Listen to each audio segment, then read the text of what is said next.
ब्रह्मानंद पूछते हैं कहाँ जाना है? प्रभुपाद जी से मिलना है। क्यों? दीक्षा लेनी है। कितने दिन हो गए आपको? 1 साल हो गया मुझे मंदिर में आते आते। नहीं, भाग जाओ यहाँ से। राधा पार्थसारथी दिल्ली के जो डिटीज हैं, सबसे पहले इंडियन मैं ही हूँ जिसने दर्शन किए वहां पर। चक्षुदान दिला जयी जन्मे जन्मे प्रभु सही। तो इसका मतलब है मेरा रिश्ता पहले से था, तभी तो एकदम आकर्षित हो गया मैं। पहला सफर मेरा आध्यात्मिक प्रभुपाद जी की संस्था के साथ जुड़ गया मैं। पहली बार जब आप श्रीला प्रभुपाद से मिले तब आपका कैसा अनुभव रहा? दर्शन नहीं किए थे मैंने, सिर्फ फोटो में दर्शन किए थे। दर्शन साक्षात भी चाहिए तो क्या करे। एक दिन क्या हुआ कि मुझे पता चला कि प्रभुपाद जी बंगाली मार्केट में आज आए हुए हैं। राधा पार्थसारथी बंगाली मार्केट में शिफ्ट कर रहे हैं। ओ, मेरे मजे आ गए। लाइनों के बीच में इस तरफ मेरा ऑफिस, लाइनों के उस तरफ राधा पार्थसारथी आगे बंगाली मार्केट।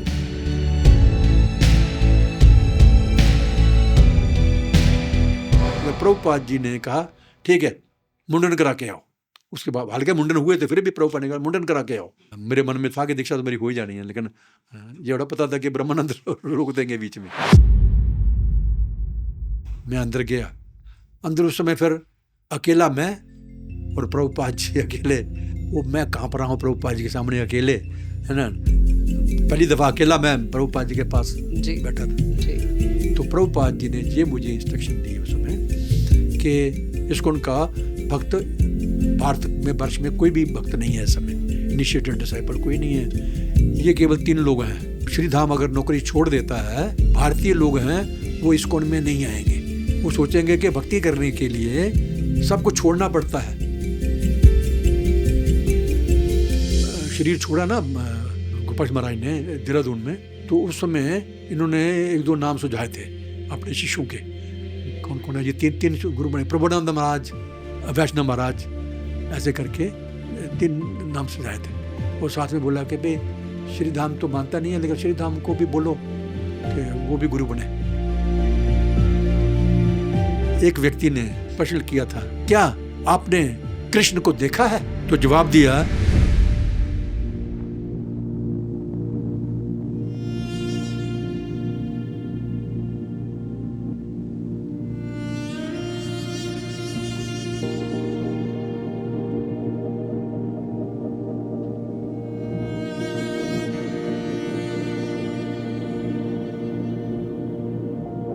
हरे कृष्णा। हरे कृष्ण। प्रभु जी, सबसे पहले हम आपकी इस आध्यात्मिक यात्रा के बारे में जानना चाहेंगे कि आप कृष्ण भक्ति में कैसे आए। ऐसा है, मेरा परिवार जो है वो ब्राह्मण परिवार। मेरे दादाजी राजगुरु थे चंबा के। चंबा स्टेट है हिमाचल में, वहाँ के राजगुरु थे। तो परंपरा शुरू से चली आ रही थी भक्ति की, लेकिन बीच में हम लोग की छूट गई भक्ति। लेकिन बचपन से ही वैसे तो भक्ति मैं करता ही था, लेकिन भगवान कृष्ण की नहीं, भगवान शिव की भक्ति करता था मैं। तो 1971 में जब इस्कॉन का सबसे पहला 10 दिन का फंक्शन था, तो तब प्रभुपाद जी और सारे विदेशी भक्त सारे आए थे। दिल्ली में कनॉट प्लेस रीगल सिनेमा के पास। मैं गवर्नमेंट ऑफिस में जॉब करता था, हालांकि मेरा रूट अलग था, लेकिन उस दिन मैंने कनॉट प्लेस की बस पकड़ के मैं गया। हरिनगर घंटाघर रहता था वहाँ पर दिल्ली में। तो रास्ते में भीड़ ज़्यादा थी। लेफ्ट साइड में हमारा पंडाल प्रोग्राम चल रहा था इस्कॉन का, मुझे पता नहीं, और राइट साइड में मैं बैठा हुआ था। और राइट साइड में एक पोस्ट ऑफिस था, एक कॉफ़ी हाउस था, ओपन एयर कॉफ़ी हाउस था। वहाँ पर प्रभुपाद जी की फ़ोटो लगी थी, ये डंडा लेके संन्यास वाली। मैंने पहले कभी देखा नहीं प्रभुपाद जी को, लेकिन जब फ़ोटो देखी तो देखा कि मैं इन व्यक्ति को जानता हूँ कहीं मैं, लेकिन याद नहीं आ रहा कहाँ देखा। कभी मैं अपने पिताजी के साथ शक्ल मिलाऊं, कभी किससे, नहीं मिला। ऐसा सोचता सोचता मैं 1 घंटे का सफ़र था मेरा, अपने स्टैंड पर पहुंच गया, जाकर के हरिनगर घंटाघर, उसके बाद भूल गया। तो ये पहली मुलाकात केवल फोटो में प्रभुपाद जी से हुई, जानता नहीं था कौन है ये। ऐसा कहा गया है शास्त्रों में, चक्षुदान दिला जयी जन्मे जन्मे प्रभु से। तो इसका मतलब है मेरा रिश्ता पहले से था, तभी तो एकदम आकर्षित हो गया मैं। और फिर प्रभुपाद जी ने या भगवान ने ऐसा सिस्टम बनाया। मेरी शादी हो गई थी उस समय, और मेरे पिताजी के साथ कुछ पल लगात खत्म हो, मतलब खराब हो गए।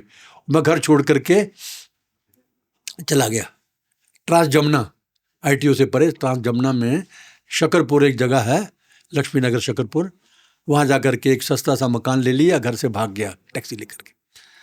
सामान मेरे पास कुछ नहीं था, कुछ सामान खरीदने के लिए फिर मैंने अगले दिन कृष्णा नगर किया। तो कृष्णा नगर मेरे एक brother in law Krishna Gopal Das, बाद में नाम उनका था गोपाल कृष्ण दास, लेकिन बाद में उनका प्रभुपाद जी ने नाम डाला था कृष्ण गोपाल दास। तो मुझे नहीं पता था कि वो इस्कॉन से जुड़े हुए हैं। पंडाल प्रोग्राम जाते थे देखने के लिए, होम स्टे में वो काम करते थे।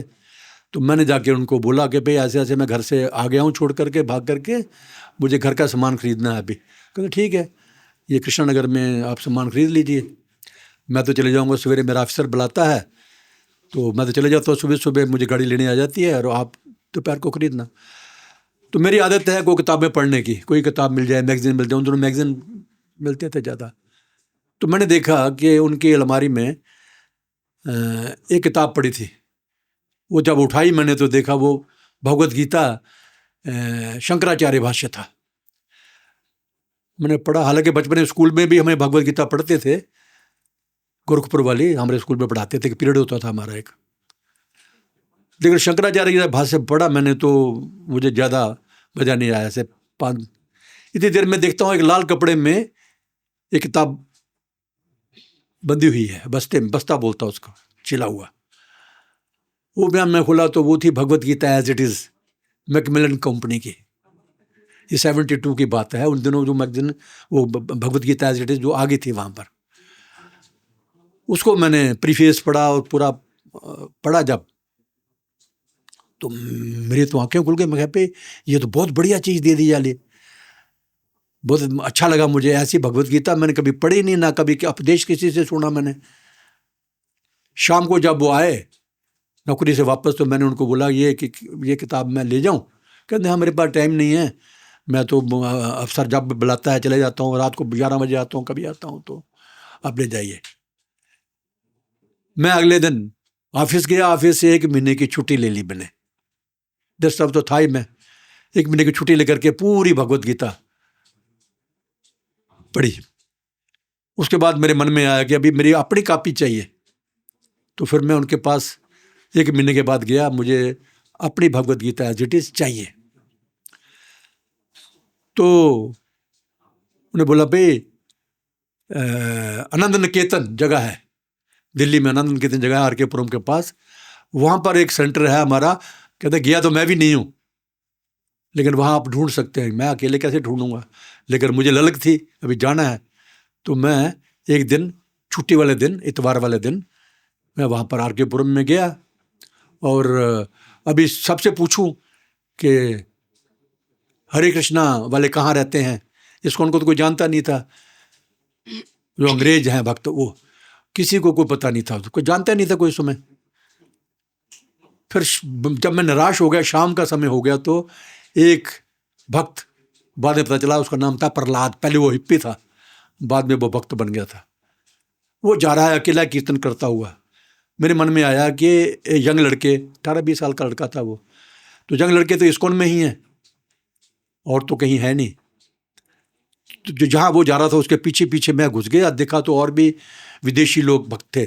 मुझे नहीं पता कि वो सन्यासी थे कौन थे, लेकिन लाल कपड़े पहने हुए थे वो। तो उनसे मैंने पूछा कि मुझे भगवत गीता ये एज इट इज़ चाहिए। उन्होंने मुझे फिर डायरेक्ट किया तेजस की तरफ। तेजस हमारे वहाँ के पहले प्रेसिडेंट थे सेंटर के।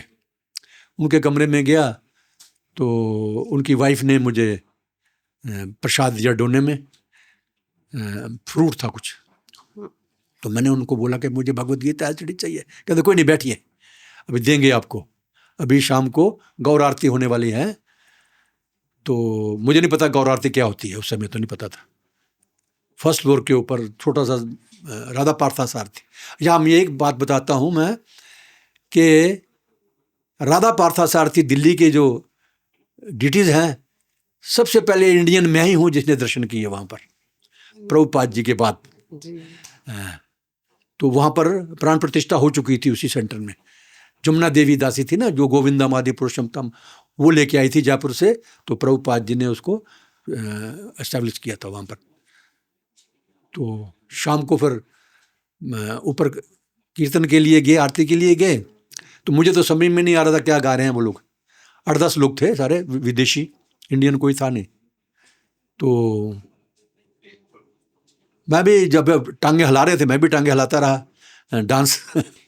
उसके बाद जब उन्होंने हरे कृष्ण महामंत्र का कीर्तन किया, तो मैं ये तो हमारा ही कीर्तन है, तो उनके साथ फिर मैंने बुलाना शुरू कर दिया। आरती खत्म हुई, उसके बाद मैं क्या अभी नहीं, अभी प्रसाद भी है शाम का जो पूरा डिनर प्रसाद है। तो वो प्रसाद लिया। फिर उस समय तक काफ़ी टाइम हो गया था, 8-9 बज गए थे। प्रसाद लिया, प्रसाद लेने के बाद फिर मैंने भगवत गीता ली उनसे। तो मैंने बोला इनकी कीमत क्या है? कहते भगवत गीता की कोई कीमत थोड़ी होती है। मैं अभी शिशुपन में पड़ गया। उस समय मैं गवर्नमेंट जॉब करता था, एलडीसी था, लोअर डिवीजन क्लर्क था मैं। तो तनख्वाह भी थोड़ी होती थी, 110 रुपये तनख्वाह होती थी। मैं अभी क्या दूं इनको, देते भी शर्म आवे और है भी नहीं है। खैर कुछ भी है, भगवत गीता ले ली मैंने। और उसके बाद मेरे पास 51 रुपये 10 पैसे थे। 51 रुपये मैंने उनको दे दिए, 10 पैसे मैंने नए अपने पास रख लिए मैंने। लेकिन बड़ा खुश हुआ मैंने, वो मुझे तो साक्षात भगवान मिल गए। भगवत गीता मतलब भगवान भगवत गीता से अलग नहीं है। तो वो भगवत गीता मुझे मिल गई, बहुत प्रसन्न हुआ। उसके बाद उन्होंने बोला जिनका आपने नाम लिया है कृष्ण गोपाल दास, वो जुड़े थे इस्कॉन से राम LIC ग्राउंड में, लेकिन वो आते नहीं है मंदिर, उनको भी लेके आया करो, आप भी ले आया करो छुट्टी वाले दिन। मैं कहा ठीक है। ऐसे करके जब मैं बाहर गया, बसंत विहार के पास है वो बसंत कुंज, पार्क रूम खत्म होता है वहाँ पर, आनंद निकेतन जो जगह जो है। तो वहाँ कोई बस नहीं मिली, कोई मुझे भी बस आती नहीं थी कोई भी, काफ़ी रात हो गई। मुझे किसी ने बोला कि यहाँ तो बस नहीं मिलेगी, दिन में एक ही बस आती है, आप RK पुरम जाओ सब्जी मंडी में, वहाँ से बस मिलेगी। सब्जी मंडी पहुँच गया, वहाँ पर पैदल ही वहाँ से। जब वहाँ पर पहुँचा तो एक बस मिल गई मुझे, जंतर मंतर, दिल्ली की जंतर मंतर की रीगल के पास ही है। तो बस में तो बैठ गया। तो कंडक्टर बोलता, कहता कहाँ जाना है आपने? मैं भैया मैंने जाना तो लक्ष्मी नगर ट्रांस जमुना में है, शकरपुर। लक्ष्मी नगर बना नहीं था उस समय, शकरपुर था। तो कितने पैसे लगेंगे? उसने कुछ बताया। मैं कहा भाई मेरे पास 10 पैसे हैं, 10 पैसे से कहाँ ले जाओगे मुझे, सस्ता जमाना था। कहना ये बस जंतर मंतर की है, जंतर मंतर तक मेरी जिम्मेदारी आपको छोड़ दूंगा 10 पैसे में। ऐसे करके रात के 12 बजे फिर मैं वहाँ से फिर पैदल गया। मैं पैसा था ही नहीं, कनाट प्लेस से लक्ष्मी नगर तक पैदल गया। वो सारे मोहल्ले वाले इकट्ठे हो गए, पुलिस में भी रिपोर्ट लिखा दी मेरा आदमी गुम हो गया है। ऐसे करके तो कहाँ थे, मैंने ऐसे ऐसे बताया, तो बता के जाना था। मैं कहा मुझे क्या पता 3 दिन देर लग जाएगी। तो ऐसा करके ये पहला सफ़र मेरा आध्यात्मिक प्रभुपाद जी की संस्था के साथ जुड़ गया मैं। उसके बाद कृष्ण गोपाल जी को मैंने जाके बोला कि ऐसे ऐसे तेजस प्रभु ने कहा है कि वो इंडियन आदमी है, वो आता नहीं है मंदिर में, तो उसको भी लेके। कहते ठीक है, दोनों भाई हम जाया करेंगे। ऐसे करते करते 72 में उनकी तो दीक्षा हो गई वृंदावन में। लेकिन मुझे उन्होंने बताया नहीं, शर्म करते थे या क्या करते थे पता नहीं, मुझे नहीं बताया उन्होंने। लेकिन मैंने अभी भगवत गीता पढ़ ली थी, मंदिर जाना शुरू कर दिया था, तेजस के साथ भी संपर्क हो गया। लेकिन अभी वहाँ पर परिवार को लेके कैसे जाऊँ इतनी दूर, वो बहुत दूर था, कम से कम 35-40 किलोमीटर वहाँ से है ITO से। ITO मेरा ऑफिस था और 10 मिनट का रास्ता मेरा घर था से लक्ष्मी नगर का। तो भगवान ने मेरी सुन ली। एक दिन क्या हुआ, छुट्टी वाले दिन हम लाइफ मेंबर बनाने जाते थे, हाली दीक्षा मेरी हुई थी, तेजस के साथ। तेजस मुझे ले जाते थे जहाँ भी जाना है, और दिन भर घूम के फिर वापस रात को मैं घर आ जाता था। लेकिन डेली जहाँ हफ्ते में भी जाना बड़ा मुश्किल था मेरे लिए, खास कर परिवार के साथ, इतनी दूर पैसे खर्च करके। बसें भी 2-3 बदलनी पड़ती थी। भगवान ने इतनी कृपा की, एक दिन शाम को टेलीफोन आ गया तेजस प्रभु का, कल आप आ सकते हैं मंदिर शाम को? मैं क्या हाँ आ जाऊंगा। राधा पार्था सारथी बंगाली मार्केट में शिफ्ट कर रहे हैं। ओ मेरे मजे आ गए। वह लाइनों के बीच में इस तरफ मेरा ऑफिस, लाइनों के उस तरफ राधा पार्था सारथी आ गए बंगाली मार्केट। तो ऐसे करके हम वहाँ से पूरा सामान लेकर के ट्रकों में लाद करके राधा पार्था सारथी को लेकर बंगाली मार्केट में आ गए। तो ये पहला मेरा आध्यात्मिक सफ़र यहाँ से शुरू हो गया है हमारा। जी प्रभु जी, बहुत सुंदर आपने बताया कि कैसे आप कृष्णा भावनामृत आंदोलन से जुड़े।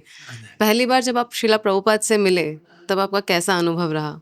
हाँ, तो अब तक तो प्रभुपाद जी की दर्शन नहीं किए थे मैंने, सिर्फ फोटो में दर्शन किए थे, जो लगा हुआ था काफ़ी हो उसके आगे। लेकिन भगवत गीता पढ़ने के बाद तो बिल्कुल ही आकर्षण हो गया भगवान के प्रति, प्रभुपाद जी के प्रति। नमो विष्णुपदाय प्रणाम मंत्र भी याद हो गया, वहाँ लिखा हुआ है पहले पेज के ऊपर। अभी दर्शन साक्षात भी चाहिए तो क्या करे। एक दिन क्या हुआ कि मुझे पता चला कि प्रभुपाद जी बंगाली मार्केट में आज आए हुए हैं। तो 5 मिनट का मेरा रास्ता था, लाइनें रेलवे लाइन पार करके मेरा ऑफिस था, यूनिवर्सिटी ग्रांट्स कमीशन, बड़ा मशहूर है आजकल तो जी। उसी में मेरी सेवा थी। ओवर टाइम करके, कोई ओवर टाइम भी करना पड़ता था, पैसे की जरूरत थी। ओवर टाइम करके रात को 9 बजे मैं वहाँ से ऑफिस से निकल के लाइनें पार करके, साइकिल था मेरे, साइकिल ले लिया था मैंने। सेवा करनी होती थी, पहले तो बस में आता था, बाद में सेवा करनी थी तो फिर साइकिल में आना पड़ता था मुझे। बहुत सारी सेवाएं मंदिर की थी। तो साइकिल लेकर के वहाँ गया, साइकिल को बाहर स्टैंड में बंद किया। कोठी थी, एक छोटी सी कोठी थी। मंदिर बंद हो चुका था। भक्त जो ज़्यादा भक्त तो थे ही नहीं, 8-10 भक्त थे, वो भी अपने कमरों में सोए हुए थे। एक कमरे में लाइट जल रही थी, किचन के सामने वाला कमरा, जो इतना कमरा था, इतना इतना लंबा चौड़ा, देख लीजिए कितना लंबा होगा इतना। वहाँ पर एक साइड में प्रभुपाद जी बैठे हुए हैं आसन के ऊपर, और एक तरफ 3-4 लोग थे वो बैठे हुए थे। मैं भी जा कर के वहाँ पर बैठ गया उनके पीछे। तो ये साक्षात पहली दफ़ा प्रभुपाद जी के मुझे दर्शन हुए। मुझे किसी ने नहीं रोका। ऐसे कुछ लोग बोलते हैं कि प्रभुपाद जी से मिलना बड़ा मुश्किल था, ये था वो, तो नहीं। यहाँ तो प्रभुपाद जी की कृपा, भगवान की कृपा है, लेकिन मुझे किसी ने नहीं रोका। जाकर के उन आदमियों के बीच में जाके बैठ गया जो 3-4 लोग थे। बाद में पता चला कि वृंदावन का जो मंदिर है उन दोनों बन रहा था। काफ़ी सारी बिल्डिंग बन चुकी थी, और गेस्ट हाउस जो है पीछे प्रभुपाद जी के क्वार्टर के इधर, वो बन रहा था। और प्रभुपाद जी का जो क्वार्टर है वो अभी ऐसा तो नहीं था, लेकिन प्रभुपाद जी के बैठने के लिए जगह थी वहाँ पर। तो और जो लोग बैठे थे वो थे ब्रिजमोहन चांदी वाले, बड़े मशहूर थे, सराफा मार्केट के वो प्रेसिडेंट थे उस पर, और तमारपुर में वो रहते थे। वो प्रभुपाद जी विदेशों जाने के पहले उनके घर में भी रहे हैं, ब्रिजमोहन चांदी वाला। अभी आजकल उस लड़का उसका चेयरमैन है वहाँ का, सराफा बाजार का। तो बातें चल रही थी, मंदिर का उद्घाटन होगा, 75 में उद्घाटन होना था। तो ये बातें हैं 72 के आसपास की बातें हैं। वहाँ कैसा कैसा बंदोबस्त होगा, तो सारा बंदोबस्त, खाने पीने का बंदोबस्त, बनाने का बंदोबस्त इसका था, ब्रिजमोहन चांदी वाले का। तो कैसे करिए, सारी सलाह हो रही थी। तो मैं वहाँ बैठा रहा। हाँ, बीच में एक बात और याद आ गई। उन दिनों नई फिल्म आई थी, हरे कृष्ण हरे राम, देवानंद की। मैंने देखी नहीं थी, लेकिन उसके बाद जरूर देखी जब इसकी चर्चा चली तो ब्रजमोहन चांदी वाले का जो एक पार्टनर था, उसने बोला स्वामी जी देवानंद ने एक फिल्म बनाई है, बड़ा बुरा असर पड़ रहा है उसके ऊपर, लोगों के ऊपर, इस्कॉन के बारे में। हालांकि इस्कॉन कितनी ज़्यादा मशहूर नहीं थी। जी। तो प्रभुपाद जी ने बोला देवानंद कुछ बात बोली थी, वो नहीं बोलूँगा मैं, प्रभुपाद जी ने क्या बोली थी, अपने गुरु के प्रति ऐसा नहीं बोलना चाहिए।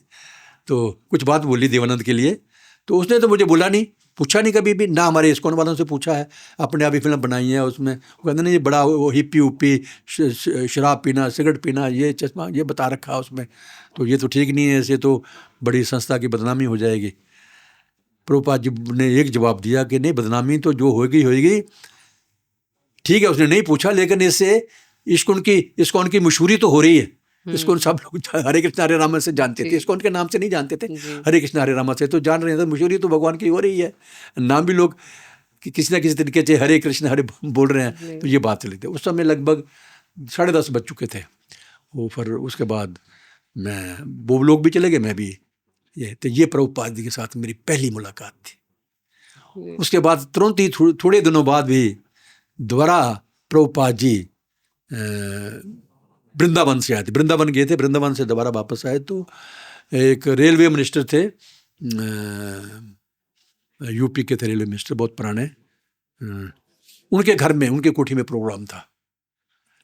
तो वहाँ भी जब प्रोग्राम में गया, एक बहुत बड़ा पंडाल लगा रखा था, जितने भी आसपास के मिनिस्टर थे, एमएलए थे, एमपी थे, सब आए हुए थे वहाँ पर, एमपी वगैरह सारे आए हुए थे वहाँ पर।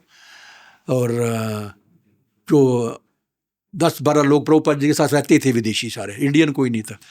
इंडियन केवल मैं ही जा करके स्टेज के ऊपर बैठ गया। कोई शर्म थोड़ी नहीं, मतलब जिस मेरे पिताजी मेरे गुरु जी, अभी दीक्षा नहीं हुई थी, लेकिन अपने मन में हो गया, अपनापन लगा ना, मेरा अपना परिवार है। तो वहाँ जा करके मैं भी स्टेज में विदेशियों के साथ बैठ गया। ज़्यादातर अमेरिकन्स थे उसमें, और 1-2 ब्रिटिशर भी थे, और एक दीनानाथ, वो अफ्रीकन थे, काले रंग के। वो प्रभुपाद जी के शिष्य थे, फर्स्ट शिष्य थे विदेशी जो। तो वहाँ जा करके बैठ गया। प्रभुपाद जी ने ये मशहूर है ना ये भजन, सॉरी, जय राधा माधव कुंज, ऐसे ट्यून बड़े, जैसे बैकुंठ से गोलोक धाम से ट्यून आती, तो वो गाया प्रभुपाद जी ने, हरे कृष्ण मंदिर गया। उसके बाद फिर हम लोग नाचने शुरू हो गए नीचे आकर के स्टेज के ऊपर। फिर प्रभुपाद जी ने लेक्चर शुरू किया। तो ये पहला लेक्चर मैंने वहाँ पर सुना। ये तो याद नहीं मुझे क्या क्या प्रभुपाद जी ने बोला, इंग्लिश में बोला था, इंग्लिश मुझे ज़्यादा आती भी नहीं थी। तो हालांकि Bhagavad Gita as it is तो इंग्लिश में ही पढ़ी मैंने, दफ्तर में तो इंग्लिश में काम होता है, तो पढ़ना लिखना तो जानता था, बोलने की प्रैक्टिस अभी भी नहीं हुई, पहले भी नहीं थी। तो ये प्रभुपाद जी से मुलाकात दूसरी दफ़ा हो गई मेरी, लेक्चर भी प्रभुपाद जी का सुन लिया। उसके बाद कुछ दिनों के बाद 72 में ये बातें हैं, क्या कहते हैं उसको, जन्माष्टमी के पहले की। तो एक जन्माष्टमी आई, जन्माष्टमी में मेरी वाइफ चली गई थी पंजाब में अपने घर, मेरे घर। तो मेरे पड़ोस में बिहारी लड़के रहते थे और एक यूपी का था। तो उनको मैंने बोला, वो चलो वृंदावन देख के आए। वृंदावन कभी देखा नहीं था, सुना तो कई बारी, वृंदावन है कहाँ पर नहीं देखा। मथुरा तो देखा था, क्योंकि मथुरा रास्ते में आता है, जो कहीं भी जाते हैं तो रेलवे स्टेशन मथुरा का आता है। अभी वृंदावन जाना कैसे है पता नहीं। मैंने भी पराठे बनाए, आलू बनाया, उन्होंने भी अपने अपने पराठे आलू बना करके चले गए पुरानी दिल्ली रेलवे स्टेशन। पुरानी दिल्ली रेलवे स्टेशन सभी गाड़ियाँ जाती हैं। तो वहाँ जाके पता चला रात के 10 बजे एक गाड़ी जाएगी। तो हम तो पहुँच गए वहाँ पर 6 बजे शाम को ही। वहाँ पर फिर जब भूख लगी तो पराठे पुराठे खा के फिर गाड़ी में बैठ गए। सवेरे 4 बजे या 5 बजे गाड़ी, 4 बजे पहुँची थी गाड़ी वृंदावन, धीरे धीरे चकचक करती रुकती पहुँची थी। अभी दिमाग में ये भी आया कि वो वृंदावन तो को भगवद गीता पढ़ ली ना, तो ये तो साक्षात गोलोक धाम है, भगवान का धाम है, वॉशरूम आऊँगा कहाँ जाएंगे, ये ऐसी ऐसी बातें जो बच्चों की बातें आती हैं। उस समय मेरे दिमाग में भी ये बातें आ रही थी। ऐसे करके 4-5 बजे हम वहाँ पर पहुँच गए। वहाँ से पूछा कि हमने वृंदावन जाना है। तो उन दिनों रात को तो कुछ मिला नहीं आने देने के लिए, आजकल तो बड़ी साधन है, उन दिनों कोई साधन नहीं था, टांगे चलते थे, 1-2 टांगे चलते थे मथुरा से, जहाँ एक बस चलती थी दिन में, लोकल बस जो है गवर्नमेंट की, तो इतना पता नहीं था हमें, बाद में पता चला। तो किसी ने बताया कि यहाँ से रेलगाड़ी जाएगी, छोटी रेलगाड़ी, मीटर गेज वाली गाड़ी है, उन दिनों चलती थी, अभी बंद हो गई यहाँ पर। तो अभी कहाँ सोएं, वहाँ पर ही बिछा के मैं अपना दरी चद्दर बिस्तरा सब ले गया था, वो भी लेके थे अपने, वहाँ पर प्लेटफार्म के ऊपर बिछा करके जहाँ से ये छोटी गाड़ी चलती है वहाँ जा करके सो गए। सवेरे उठे 8 बजे गाड़ी चली वहाँ पर, उन्हें 8 बजे आई नहीं, तो मैंने बोला भाई अब क्या करें, पैदल चलते, दुनिया सारी वृंदावन ही जा रही होगी। हमारे मन में तो ये था कि वृंदावन ही लोग जा रहे हैं, वृंदावन की इनके पीछे पीछे चलते हैं। लेकिन काफ़ी दूर तक चले गए तो लोग तो अपने अपने आश्रम में जा रहे हैं, हम तीनों अकेले हैं। जब भूतेश्वर के आसपास कहीं पहुँचे थे, मुझे याद आ रहा है, तो इतनी रौनक नहीं होती थी, लेकिन कोई इक्का दुक्का साधु वहाँ पर जा रहा था। इतनी देर में देखा कि रेलगाड़ी आ रही है वही मथुरा से, तो किसी से जो ये गाड़ी कहाँ जा रही है, ये वृंदावन जा रही है, अच्छा, हम भागते हुए फटाफट यही गाड़ी पकड़ लेते हैं। तो जो गार्ड था उसको मैंने बोल दिया भाई हमारे पास टिकट कोई नहीं है, तो उसने हमने से टिकट ली भी नहीं, ले गया हमें। ऐसे करके वृंदावन पहुंच गए। उस दिन था जन्माष्टमी, रहने की कोई जगह तो मिलने का सवाल ही पैदा नहीं होता उस दिन कहीं भी। हमारा मंदिर तो अभी किसी को पता भी नहीं और बना भी नहीं था, वहाँ पर कोई रहने की जगह नहीं थी। सारे हमारे जो विदेशी भक्त आए हुए थे, प्रभुपाद जी उन दिनों वृंदावन में आए हुए थे, वो सारे केसी घाट नदी के किनारे, जमुना जी के किनारे सोए हुए थे, जहाँ कुछ राधा दामोदर मंदिर में, कुछ किसी कहीं जहाँ कहाँ जगह मिली उनको, नदी के किनारे, जमुना जी के किनारे सोए हुए हैं। तो जब रेलवे स्टेशन से हम निकले, अभी मेरे दिल में थी कि मैंने तो प्रभुपाद जी से मिलना है, अपना इस्कॉन मंदिर में जाना। दुनिया भर से पूछा, यहाँ के लोगों से भी पूछा कि इस्कॉन मंदिर कहाँ है, किसी को कुछ पता नहीं है। विदेशी लोगों का कोई नहीं बताया कि विदेशियों का मंदिर कहाँ है, कोई नहीं बताया था। चलते चलते हम चले गए कहाँ पर, सबसे पहले जमुना जी के पास पहुँचे। वहाँ पर जमुना जी के पास नहीं गए, उससे पहले एक वो है जो रास्ता जा रहा है राधा दामोदर मंदिर को, अभी याद है। तो वहाँ पर एक बना था, वैसे चबूतरा सा बना हुआ था, अभी तो शायद कमरा बन गया वहाँ पर। तो वहाँ बैठे थोड़ी देर कुछ खाया पिया वहाँ पर, तो जो हमारे पास थे परांठे बने थे पहले दिन के।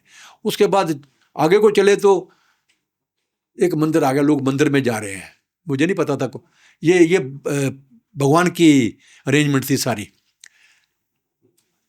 मंदिर के अंदर घुस गए, बंगाली लेडीज और बंगाली लोग ही जा रहे थे अंदर। तो अंदर जाके देखा जहाँ पर राधा दामोदर मंदिर में जूते खोलते हैं ना आजकल, वो प्याव भी लग गया, एक कूलर लगा हुआ, उसके साथ कमरा नीचे भी और ऊपर भी सीढ़ियाँ भी जा रही हैं उसमें। वहाँ जाके देखा तो एक साइन बोर्ड लगा हुआ था,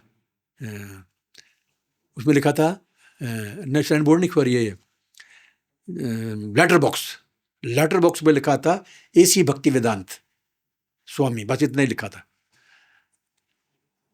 वो मैं क्या, ये तो हमारे गुरु जी हैं, हालांकि मेरी दीक्षा नहीं हुई थी, ये तो हमारे गुरु जी हैं, भगवद गीता में तो बार बार फोटो देखते थे और साक्षात फोटो भी देख लिए थे, ये तो हमारे गुरु जी हैं। कमरे में घुसा तो कमरे में लोग देखा कि चप्पलें पहन के जा रहे हैं। उस समय कमरा खुला था, इधर से भी खुला था, उधर से भी खुला था। अंदर गए, उसके बाद फिर अंदर राधा दामोदर जी के दर्शन किए। तो किसी ने बताया कि आपके गुरुजी यहाँ रहते थे। अच्छा, ये तो हालत तो ठीक नहीं है कमरे की, ऐसे ही है। उसके बाद फिर बाजार को चले हम बिहारी जी के मंदिर देखने के लिए। किसी ने बोला कि बिहारी जी का मंदिर देखने वाला है, तो बिहारी जी का मंदिर से क्या देखना था, वो लोग तो चले गए बिहारी जी के मंदिर। जो हमारे इस्कॉन के भक्त थे, ये कीर्तन करते हुए, नाम संकीर्तन करते करते बाजार से बिहारी जी के मंदिर के पास से निकल रहे थे। वो फिर मैं कहो ये तो हमारे बंदे, अभी तो मुझे ढूंढने की जरूरत नहीं है, यहाँ पर हम जा कर के मिल जाएंगे अपने भक्तों से। हाँ, उससे पहले क्या हुआ कि मैं जा रहा था तो जिन दिनों हमारा मंदिर बन रहा था, उन्हीं दिनों पली तरफ पगला बाबा का मंदिर बन रहा था। उन दिनों हमारा मंदिर और उनका मंदिर कट्ठा ही बना है। बीच में सारी झाड़ियाँ थी, कांटेदार झाड़ियाँ थी, रेत थी, जंगल था मतलब, और सामने मथुरा रोड के ऊपर पगला बाबा का मंदिर बना, तो उनका भी जुलूस निकल रहा था। हमारे जुलूस से पहले उनका जुलूस निकल रहा था। तो उन्होंने, मैं जब खड़ा हो गया तो जुलूस भी खड़ा था। वो पगला बाबा ने मुझे सेब दिए। पहले एक सेब दिया, वो मैंने खड़े खड़े वही खा लिया। उसके बाद, हालांकि व्रत रखा हुआ था, लेकिन ये नहीं पता था कि भाई बिल्कुल निर्जला व्रत रखना चाहिए था। तो उसके बाद उसने 3-4 सेब और दिए मुझे, पगला बाबा ने। मैंने अपने जेब में डाल लिए, मैं इतने देर नहीं खा सकते। जब जेब में डाल दिए तो उन्होंने समझा मैंने खा लिए। उन्होंने फिर थोड़ी देर के बाद और दे दिए मुझे। तो 3 दफ़ा उन्होंने मुझे सेब दिए। मैंने अपने जेब जो सारे भर लिए मैंने। तो ये पगला बाबा के दर्शन हो गए वहाँ पर। इतनी देर में जब वो जुलूस आगे निकल गया, हमारे मंदिर के भक्त आगे कीर्तन करते करते, वो बखाओ ये तो अपने ही हैं बंदे, अपने इस्कॉन के बंदे हैं। पहली दफ़ा ये मैंने कीर्तन उनसे, नगर संकीर्तन पंडाल में तो मैंने देख लिया था, वहाँ उनके साथ मैं हो गया। सबसे पहले वो राधा दामोदर मंदिर में ही गए। वो मैं क्या, इधर तो भगवान ने मुझे पहले अपने आप ही, किसी और मंदिर में नहीं गया वृंदावन में, सीधा राधा दामोदर मंदिर में गया। इसका मतलब है कनेक्शन प्रभुपाद जी के साथ था पहले ही। चक्षुदान दिला जही जन्मे जन्मे प्रभु से, ये सार्थक होती है बात। सो उसके बाद फिर उनके साथ ही राधा रमन जी के मंदिर में भी गया। तो राधा रमन भी मंदिर भी हमारा ही गौड़िया मठ का ही है। वहीं वहाँ पर प्रभुपाद जी भी जाते थे, उनको मानते थे। ऐसे करके उनके साथ फिर मैं चला गया रमन रेती अपना यही मंदिर में आ गया उनके करते करते। तो वो लोग तो चले गए ब्रज दर्शन करने के लिए। बसें मिलती 10 रुपये की या 5 रुपये की, पूरा ब्रज दर्शन कराती थी वो चले गए। भाई मुझे कोई इंटरेस्ट नहीं है, मुझे अभी प्रभुपाद जी मिल गए, मुझे अब कहीं नहीं जाना, मैंने यहीं रहना है। सारा दिन कीर्तन में बैठे रहे। यही कृष्ण बलराम जी के सामने जो जगह है, ये तो बन गई थी उस समय। तो वहाँ पर बैठे रहे, कीर्तन करते रहे।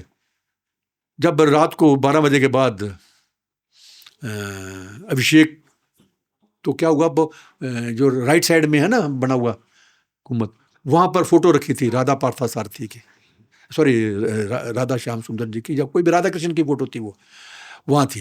तो उसी के सामने हम लोग सारे कीर्तन कर रहे थे। उसके बाद प्रभुपाद जी तो नहीं आए थे बाहर उस समय। प्रसाद का समय हो गया 12:30-1 बजे। तो प्रसाद लिया, और मुझे तो आदत तो हो गई थी अपना दिल्ली में बांटने की, प्रसाद बांटने की। हालांकि ज़्यादा लोग नहीं होते थे, कुछ लाइव मेंबर्स हमारे 1-2 बने थे, बड़े बड़े VIPs, आम लोगों को नहीं बनाते थे जैसे कुछ।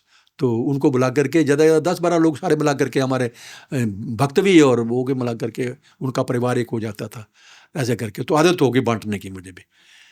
और तो कोई बांटने वाला था ही नहीं, मैं और तेजस प्रेसिडेंट और उनकी वाइफ, तीनों लोग थे हम करने। तो मैंने सेवा शुरू कर दी बांटने की। ऐसे लोगों से थोड़ी सी जान पहचान भी होगी भक्तों के साथ। उसके बाद लगभग 1 बज गया, प्रसाद वगैरह ले लिया, बाहर निकला। जहाँ बेंच से लगे हुए ना, वहाँ पर बेंच बुच नहीं थे उस समय, खाली जगह थी। दीवार भी शायद नहीं बनी थी वो वाली। समाधि तो प्रभुपाद जी की तो बहुत बाद में बनी है। और लेफ्ट साइड में कुआं होता था। हमारे इस इलाके में सबसे मीठा पानी हमारे कुएं का था, इस्कॉन के कुएं का। बाकी और किसी का, ये भी भगवान की कृपा थी। बाकी सामने वाला जो है वहाँ तो कड़वा पानी था, लेकिन हमारे यहाँ का पानी बिल्कुल मीठा था कुएं का। खैर बाहर आया तो अभी सोच रहा कि प्रभुपाद जी से तो मैं मिला ही नहीं, करूँ क्या। और दीक्षा भी लेनी है, मन में आगे मैंने दीक्षा लेनी है। हालांकि मैं तेजस को बता के नहीं आया था दीक्षा लेनी है मैंने। तो वहाँ पर, क्योंकि मुझे निशानी याद है, यहाँ पर माथे पर इधर काले रंग का था ना निशान, वो थे।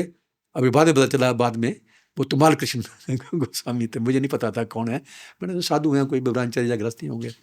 उनको मैंने बोला प्रभुपाद जी के क्वार्टर के बाहर ही, मंदिर से निकलते ही ना अंदर बाहर, ऐसे ऐसे मैं गोपाल कृष्ण का बदर ला हूँ। तो उन्होंने समझा गोपाल कृष्ण महाराज, उन्होंने ये समझा।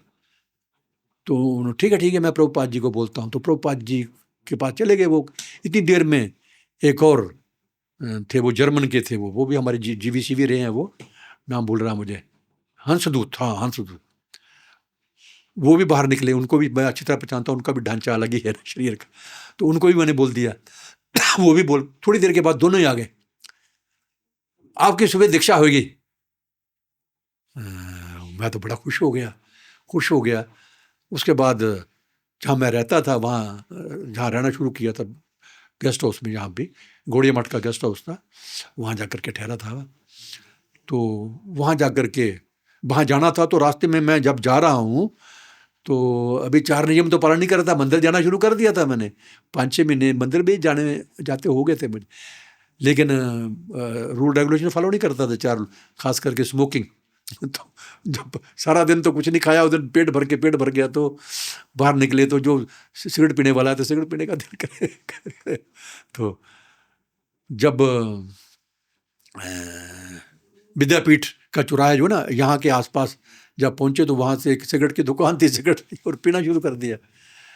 पीछे से जो भक्तगण हैं हमारे, वो आ रहे थे बहुत सारे। वो तो जैसे मैंने बताया ना, वो अलग अलग जगह पर ठहरे थे, कोई राधा दामोदर मंदिर में ठहरा था, कोई जमुना जी के किनारे में ठहरे थे, वहाँ केसी घाट पे ठहरे थे। अभी मेरे दिल में चोर था कि ये मुझे पहचान लेंगे, कल मेरी दीक्षा होगी तो ये प्रभुपाद जी को भूल देंगे कि ये सिगरेट पीता है। हालांकि मुझे कोई जानता नहीं, मैं भी कोई नहीं जानता, लेकिन मन में एक चोर था। मैं गली में घुस गया पंडों की गली में। तो वो गली तो आगे जाके बंद होती थी। तो किसी ने आवाज़ दी, कौन है? चोर है, चोर। मैंने चोर नहीं भाई, मैं रास्ता भूल गया हूँ, मैंने रेलवे स्टेशन जाना है। मैं ये नहीं बोला कि गेस्ट हाउस में जाना, किसी में रेलवे स्टेशन जाना है। तो रेलवे स्टेशन ये रास्ता है। और कुत्ते भी पीछे पड़ गए। फिर मैं बाहर आया, बाहर आकर के जब वो आगे निकल गए, फिर मैं पीछे से करके जहाँ ठहरा था वहाँ से अपना सामान उठाया और रेलवे स्टेशन पहुँच गया। मेरे दिल में थोड़ी गिलानी हुई, मैं कहा यार ये झूठ बोल करके ये तो बिल्कुल अपराध हो गया, ये दीक्षा नहीं लेनी चाहिए। उसके बाद मैं मंदिर नहीं गया, रात को वहाँ पर ही सोया रेलवे स्टेशन के ऊपर। बाकी साधु लोग भी सोए रखे थे वहाँ पर, हजारों साधु थे रेलवे स्टेशन के ऊपर। मैं भी जा करके चादर तानी हो सो गई। सवेरे उठ करके गाड़ी पकड़ के दिल्ली आ गया। अगले दिन मैंने जा करके अपने प्रेसिडेंट को बोला कि मुझे दीक्षा लेनी थी, तो मैं चला गया था। तो आपने मुझे क्यों नहीं बताया? बस चला गया अपने दोस्तों के साथ, 2 दोस्त थे मेरे, उनके साथ चला गया। तो ये पूरी बात बता दी मैंने उसको। कहते बहुत अच्छा किया आपने, और कृष्ण गोपाल जी को भी बता दिया मैंने, ऐसे तो उन्होंने मुझे बहुत अच्छा किया, आपने दीक्षा नहीं तो ये तो गलत बात हो जाती। उसके फिर कुछ दिनों के बाद, मतलब राधा अष्टमी, कितने दिन हो गए, जन्माष्टमी के बाद राधा अष्टमी में, नहीं सॉरी, हाँ वो तो 72 की बात है, 73 में राधा अष्टमी को मैंने बोला कृष्ण गोपाल जी को, मैं कहा मैं दीक्षा लेनी है। अभी तो काफ़ी 6 महीने से ऊपर हो गया मुझे, साल समझो, साल भी होने वाला है मंदिर में आते हैं, तो दीक्षा तो लेनी चाहिए, तो वृंदावन चलना है।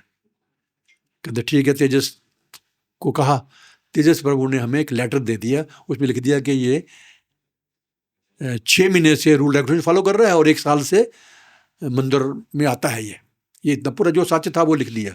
6 महीने पहले ये सिगरेट भी पीता था, जो भी सिगरेट पीता था, ये नहीं लिखा, मेरा रूल रेगुलेशन फॉलो करता था, करना शुरू किया।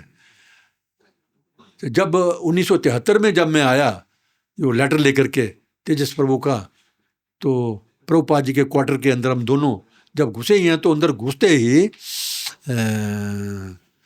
दरवाजे के पास ही ब्रह्मानंद स्वामी,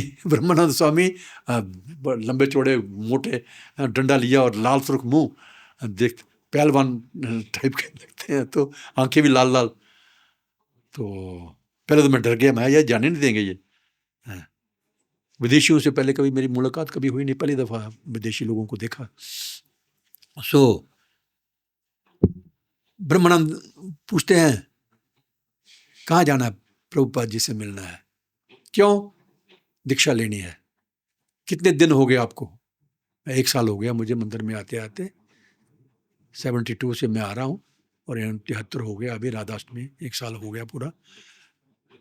रूल रेगुलेशन फॉलो करते हो? मैं क्या 6 महीने से करता हूँ। नहीं भाग जाओ यहाँ से, 2 साल के बाद आना, 2 साल जब कंप्लीट हो जाएंगे तब आना है, उसके पहले दीक्षा नहीं हो सकती है। फिर बड़ा मायूस हो गया मैं, उर्दू का शब्द है मायूस, के हिंदी में क्या बोलते हैं, मायूस हो गया। तो कृष्ण गोपाल बोलते हैं ये लेटर आप प्रभुपाद जी को दे देंगे ये वाला? हाँ ये मैं दे दूंगा, ब्रह्मानंद ने कहा दे दूंगा। तो उन्होंने ब्रह्मानंद जी ने वो लेटर लेकर के हमारे से प्रभुपाद जी को दे दिया। प्रभुपाद जी ने तुरंत बुला लिया, बुला उनको 1 सेकंड में नहीं लगने दिया, बुला लिया। 2 कमरे थे शायद उस समय, पहला कमरा और पहले कमरे के अगले कमरे में एक कमरा और था, और उसमें एक स्टेज सा बना हुआ था, वहाँ प्रभुपाद जी बैठे थे, लंबे चौड़ा बेंच टाइप का बैठे थे, बीच में आसन लगा करके।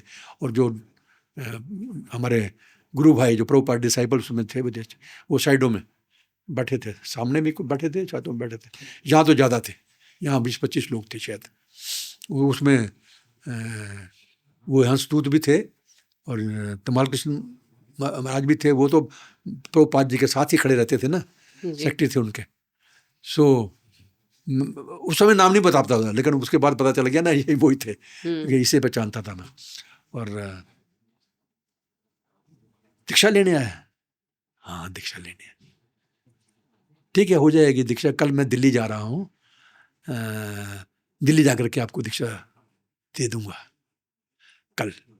हालांकि प्रभुपाद जी दिल्ली नहीं गए उस दिन, अगले दिन जाना था ना, नहीं गए, उसके हफ्ते बाद तक भी नहीं गए, हफ्ते के बाद गए कहीं जाकर के।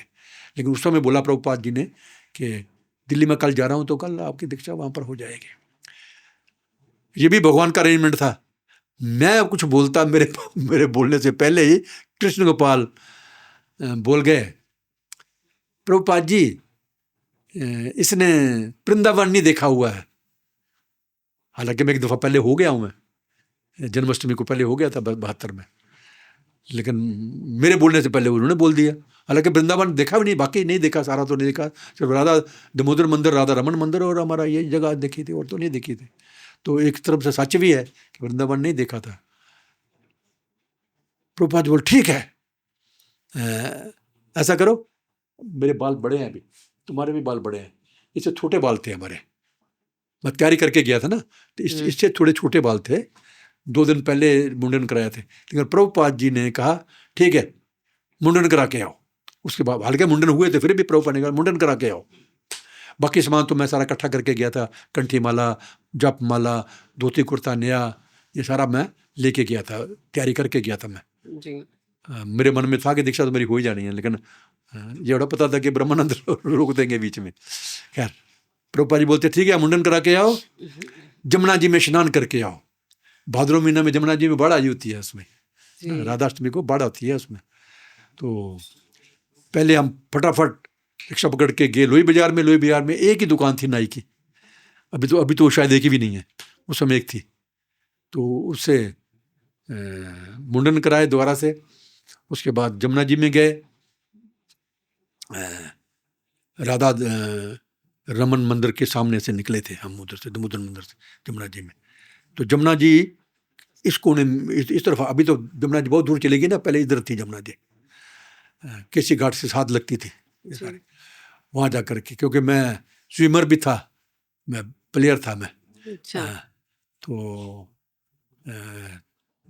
वहाँ पर तैराकी तो नहीं की, लेकिन 3-4 जंप लगा करके मैंने स्नान किया और फटाफट कपड़े पहन करके और आ गए मंदिर में। कुछ पहले बांके बिहारी मंदिर में गए, मैं प्रभुपाद जी कुछ लेके जाना, मंदिर के दर्शन नहीं किए बिहारी जी के, लेकिन वहाँ पर पेड़े वगैरह वहाँ मिलते थे। तो ऐसा सुना हुआ है, घर वालों से सुना था कि जब भी किसी महात्मा के पास जाओ कुछ लेके जाना चाहिए। तो फिर वहाँ तो पेड़े ही मिलते थे, फ्रूट फ्राट तो ज़्यादा आसपास कहीं था ही नहीं। हालांकि बाद में मिल गया कुछ आगे जा कर के, मेरा विद्यापीठ के आसपास कुछ फ्रूट मिला था, वो भी लिया, पेड़े भी लिए और पहुँच गया प्रभुपाद जी के पास। हाँ प्रभुपाद जी वहाँ पर बैठे मिले, 1 घंटे का टाइम दिया था उन्होंने मुझे, 1 घंटे में सब कुछ करके आ जाना है। कि अच्छा धोती कुर्ता नया पहना है? मैं क्या हाँ जी। नहाने के बाद पहना है। तिलक भी लगा लिया? हाँ जी। कंठी माला दो। कंठी माला दी तो किसी डिवोटी ने ही मेरे गले में वो कंठी माला डाली प्रभुपाद जी के कहने से। अच्छा जब माला लायो? हाँ जी मैंने दे दी। जब माला जी प्रभुपाद जी को दी और जो पेड़े थे फ्रूट थे प्रभुपाद जी के आसन के पास नीचे, और उस दिन वो नीचे आसन पे बैठे थे, इस किस्म का आसन था, नीचे बैठे थे, ऊपर वाले में नहीं बैठे थे उस समय, उस दिन शायद पहले कमरे में बैठे थे वो। सो रख दिया और कुछ पैसे थे, बता देता हूँ, कोई शर्म नहीं है, क्योंकि तनख्वाही मेरी 110 रुपये थी या 210 रुपये थी, 100 रुपया मैंने मेरे प्रभुपाद जी के वहाँ पर रख दिया। प्रभुपाद जी इतने सिंपल हैं, नहीं तो इतने पूरी दुनिया में उस समय लगभग 100 मंदिर तो बन ही चुके थे। तो 100 रुपया प्रभुपाद जी ने उठा करके अपनी जेब में, इतना सिंपल, जेब में रख लिया, जेब में रख लिया। और जो पेड़े थे, पेड़े उठाए, और प्रभुपाद जी के राइट साइड में एक मर्दवान होता था शीशे का, ऐसे चूड़ीदार होता है, उससे खुलता, ऊपर डुंडली से बनी होती है, वो पेड़े उसमें डाले और बंद कर दिया वो। उसके बाद बोलते हैं मेरे पीछे पीछे बोलो, पूरी 108 मनके की जो माला है वो उन्होंने जाप किया, पूरी एक राउंड पूरा, और उनके प्रभुपाद जी के पीछे पीछे मैं बोलता गया, हरे कृष्ण कृष्ण कृष्ण हरे हरे, हरे राम राम राम हरे। प्रभुपाद जी बोलते कि मैं भी उनके पीछे पीछे बोलता गया। ऐसे करके बाद में फिर माला मुझे दे दी उन्होंने, और आपका नाम श्रीधाम दास, आगे अधिकारी भी लगाना है, अधिकारी लगाना है, ऐसा बोला था, मुझे याद आ रहा है शायद, या कृष्ण गोपाल ने बोला शायद मुझे कि आगे अधिकारी लगाना है। श्रीधाम तो मुझे याद है, श्रीधाम बोला है, श्रीधाम बोला या श्रीधामा बोला, दोनों मैं मतलब समझता हूँ इसके। मैंने इंक्वायरी नहीं की कि श्रीधामा है या श्रीधाम है, तो श्रीधाम ही मुझे बताया, जो बाकी डिवोटी थे उन्होंने बोला कि श्रीधाम। सो ऐसे करके दीक्षा होगी मेरी। बोलते हैं 4 नियम पता है आपको? मैं कि हाँ जी। तो मेरे से पूछे ही नहीं उन्होंने, तमाल किस्म महाराज इसको अगर 4 नियम नहीं पता है तो इनको सिखा दो, इतना ही बोला था, पूछे नहीं मेरे से। मैं कहा जी मुझे पता है, मुझे याद है, मुझे याद है, तो सुने नहीं मेरे से। ऐसे करके मेरी दीक्षा हो गई, इस्कॉन से जुड़ गया मैं। जी, बहुत सुंदर आपने अपनी यात्रा बताई कि कैसे आप इस्कॉन में आए और कैसे आप प्रभुपाद से मिले। तो कोई ऐसी इंस्ट्रक्शन या कोई ऐसी आपको प्रभुपाद ने कोई स्पेसिफिक इंस्ट्रक्शन दी हो तो उसके बारे में आप बताएं। ऐसा है, 75 में मेरी ब्राह्मण दीक्षा हो गई थी, वो भी मैं थोड़ी कथा सुनाता हूँ, वो फिर आपने जो प्रश्न दिया उसका जवाब भी दूंगा। हम लोग नॉर्थ इंडिया में केवल 3 प्रभुपाद जी के डिसाइपल रहे, फर्स्ट 3 डिसाइपल, फर्स्ट क्या, फर्स्ट भी और अंतिम भी शायद हम 3 ही थे नॉर्थ इंडिया के। हालांकि गोपाल कृष्ण महाराज भी, ये भी नॉर्थ इंडिया के थे, लेकिन ये इंडियन सिटीजन नहीं थे, ये कनाडा के थे, ये कनाडा चले गए थे पढ़ाई। जो ही उन्होंने 12वीं पास किया, जब ग्रेजुएशन पास की तो देश में चले गए थे, वहाँ जा कर के उन्होंने जो भी MBA किया बाहर जा कर के किया था।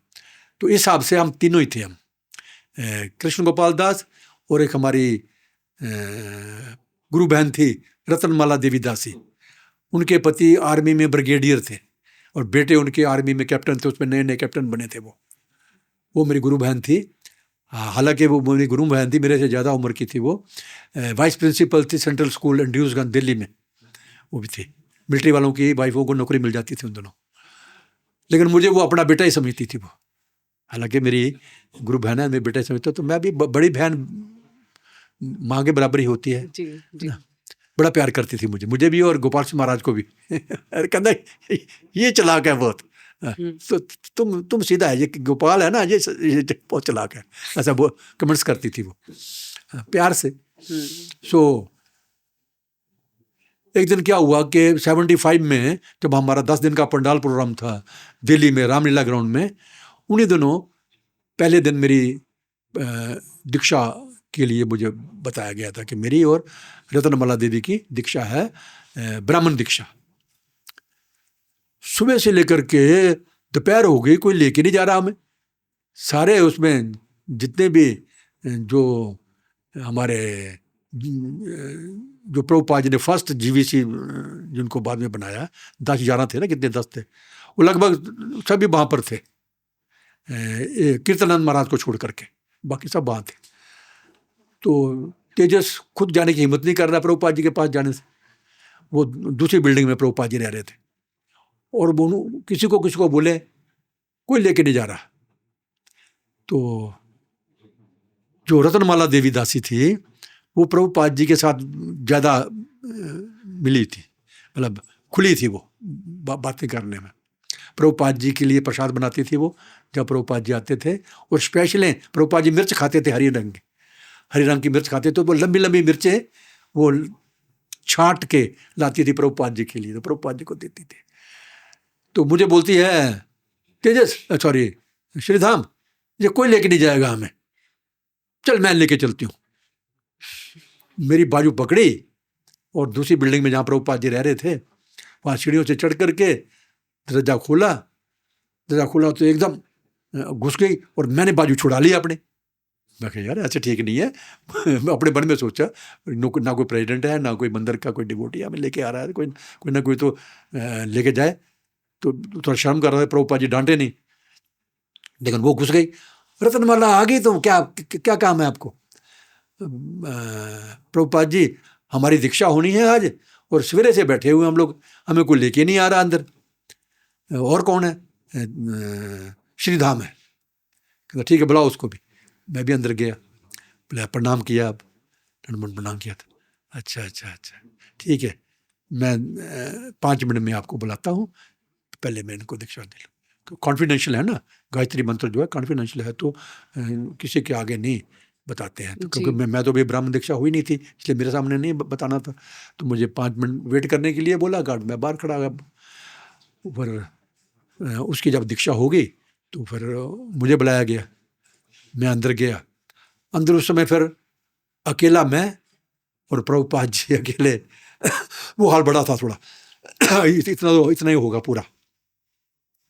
प्रभुपाद जी बैठे हुए नीचे उसके ऊपर, गद्दी के ऊपर, और आगे वो डेस्क टाइप का होता है वो पड़ा था प्रभुपाद जी के। जगह पवित्र लाए हो? जनेऊ बोला था, जनेऊ लाए हो, जगह पवित्र नहीं बोला, जनेऊ लाए। बाकी हाँ, दो, खोल दो इसको, खोल दो। वो मैं कांप रहा हूँ प्रभुपाद जी के सामने अकेले, है ना। पहली दफ़ा अकेला मैं प्रभुपाद जी के पास बैठा था, तो दिल धड़क रहा है मेरा। वो करते करते जो जनेऊ था वो उलझ गया। सुलझना तो क्या था, उलझ गया। कितनी देर तक मैं सुलझाता रहा नहीं। फिर इसको बोला तमाल के अंदर से, वो अंदर कमरे में थे, उनको बोला तमाल, वो आए, ये जनेऊ ये पागल तोड़ देगा, खोलो तुम इसको, खोल के दो। उन्होंने खोला, उनसे भी नहीं खुला, जब मेरे से भी नहीं खुला उनसे भी नहीं खुला। प्रभुपाद जी बोलते कहते दो मुझे। प्रभुपाद जी ने 1 सेकंड में खोल दिया, 1 सेकंड में खुल गया, है ना। उसके बाद मेरे गले में डाल दिया। फिर मुझे गिनती कराई, मेरे पीछे बोलो 1 2 3, ऐसे करके, जैसे मैं कर रहा हूँ वैसे करो। ठीक है, 1 2 3 4 5 6 7 8 9 10, ऐसे करके। अभी तुम खुद गिनो। गिनती मेरे से गिनती कराई, जैसे बच्चों से कराते हैं, ऐसे गिनती कराई। बस ऐसे ही आपने अभी मेरे पीछे पीछे बोल लोगे अभी गायत्री मंत्र? मैं पता नहीं जी। तो तमाल कृष्ण जी को बोला कि जो प्रिंटेड गायत्री मंत्र है पूरा वो लाइए। वो कहते हैं हमारे पास एक ही कापी है। पर कहते कोई बात नहीं, ये कापी इसको दे दो, और बाकी जो है आप दोबारा से प्रिंट कराओ, और जो जरूरत पड़ती है तो वो कापी दी। फिर मेरे पीछे पीछे आपने पढ़ना है, पढ़ लोगे? मैं क्या हाँ। तो प्रभुपाद जी बोलते गए, उसके पीछे पीछे मैं भी बोलता गया। उसमें उंगलियों में नहीं गिना, उंगलियों में तो गिनती पहले करा दी उन्होंने, वैसे ही बिना उंगलियों के। तो अभी आपने दिन में 3 दफ़ा, जैसे मैंने बताया, उंगलियों के ऊपर ऐसे इसका जप करना है। आपसे अपनी ब्राह्मण दीक्षा हो गई। तो बड़ा खुश हुआ। अच्छा, जिस दिन पहले दिन बोला था ना, जब मेरी पहली दीक्षा होनी थी, वो बीच में भूल गया। जब प्रभुपाद ने बोला कि आज आपकी दीक्षा हो जाएगी, आप स्नान करके आओ, मुंडन करा के आओ, जमुना जी में नहा के आओ, नए कपड़े पहन के आओ, तो इतना खुश हुआ मैं, बाप रे बाप। प्रणाम, दंडवत प्रणाम किया प्रभुपाद जी को, जैसे बच्चे रोते हैं ना, फफ फफ कर मर रो। तो कृष्ण गोपाल ने मुझे उठाया, कहते उठो उठो, रोते रहोगे तो टाइम बर्बाद खत्म हो जाएगा 1 घंटे। तो उस दिन भी ऐसा ही मेरे साथ हुआ। उस दिन खैर रोया तो नहीं मैं, गायत्री मंत्र वाले दिन थोड़ा भी बड़ा हो गया। तो इस प्रकार मेरी गायत्री मंत्र की। हाँ, तो आपने प्रश्न किया था आपका क्या? प्रभुपाद जी ने कोई स्पेशल इंस्ट्रक्शन हाँ, या तो उन्हीं जी। दिनों 75 में भी हमारे गुरु भाई हैं फोर्ड फाउंडेशन के, जो क्या नाम उनका मालिक है, अम्बरीश प्रभु जी। अम्बरीश प्रभु ने प्रभुपाद जी को बोला था कि प्रभुपाद जी ने इच्छा जताई थी कि कुरुक्षेत्र में हमारा एक यूनिवर्सिटी होनी चाहिए, वैदिक यूनिवर्सिटी, और मंदिर होना चाहिए। तो गोपाल कृष्ण महाराज ने मेरा नाम प्रपोज किया कुरुक्षेत्र यूनिवर्सिटी का इंचार्ज बनने के लिए, और मंदिर का भी। तो मुझे ले गए प्रभुपाद जी के साथ, पास ले गए गोपाल महाराज। उन दिनों पहली दफ़ा गोपाल महाराज आए थे इंडिया में, उससे पहले नहीं आते। उन्हीं दिनों मेरी उनसे जान पहचान हो गई। तो जब ले गए तो उनको बताया कि जो कुरुक्षेत्र में हमारा यूनिवर्सिटी और मंदिर बनने वाला है, श्रीधाम के उनके एजुकेशन डिपार्टमेंट में है, हालांकि मैं बहुत बड़ा अफसर थोड़ा था कोई मैं, तो इनको वहाँ का इंचार्ज बना देंगे। तो प्रभुपाद जी को पता था कि मैं गवर्नमेंट नौकरी करता हूँ। तो प्रभुपाद जी ने ये मुझे इंस्ट्रक्शन दी उस समय कि क्योंकि इंडियन और कोई डिवोटी है नहीं हमारा, इस्कॉन का भक्त भारत में, वर्ष में कोई भी भक्त नहीं है इस समय, इनिशिएटेड डिसाइपल कोई नहीं है, ये केवल 3 लोग हैं। तो अगर ये श्रीधाम अगर नौकरी छोड़ देता है तो जो भारतीय लोग हैं वो इस्कॉन में नहीं आएंगे। वो सोचेंगे कि भक्ति करने के लिए सबको छोड़ना पड़ता है, जबकि ऐसा नहीं है। तो ये बोला कि श्रीधाम आप अपने ऑफिस में जाकर के भी प्रचार किया करो। मैं कहा हाँ जी, मैं वो करना शुरू कर दिया था मैंने। मैं भगवत गीता पढ़ता था अपने ऑफिस में जाकर के लंच टाइम में।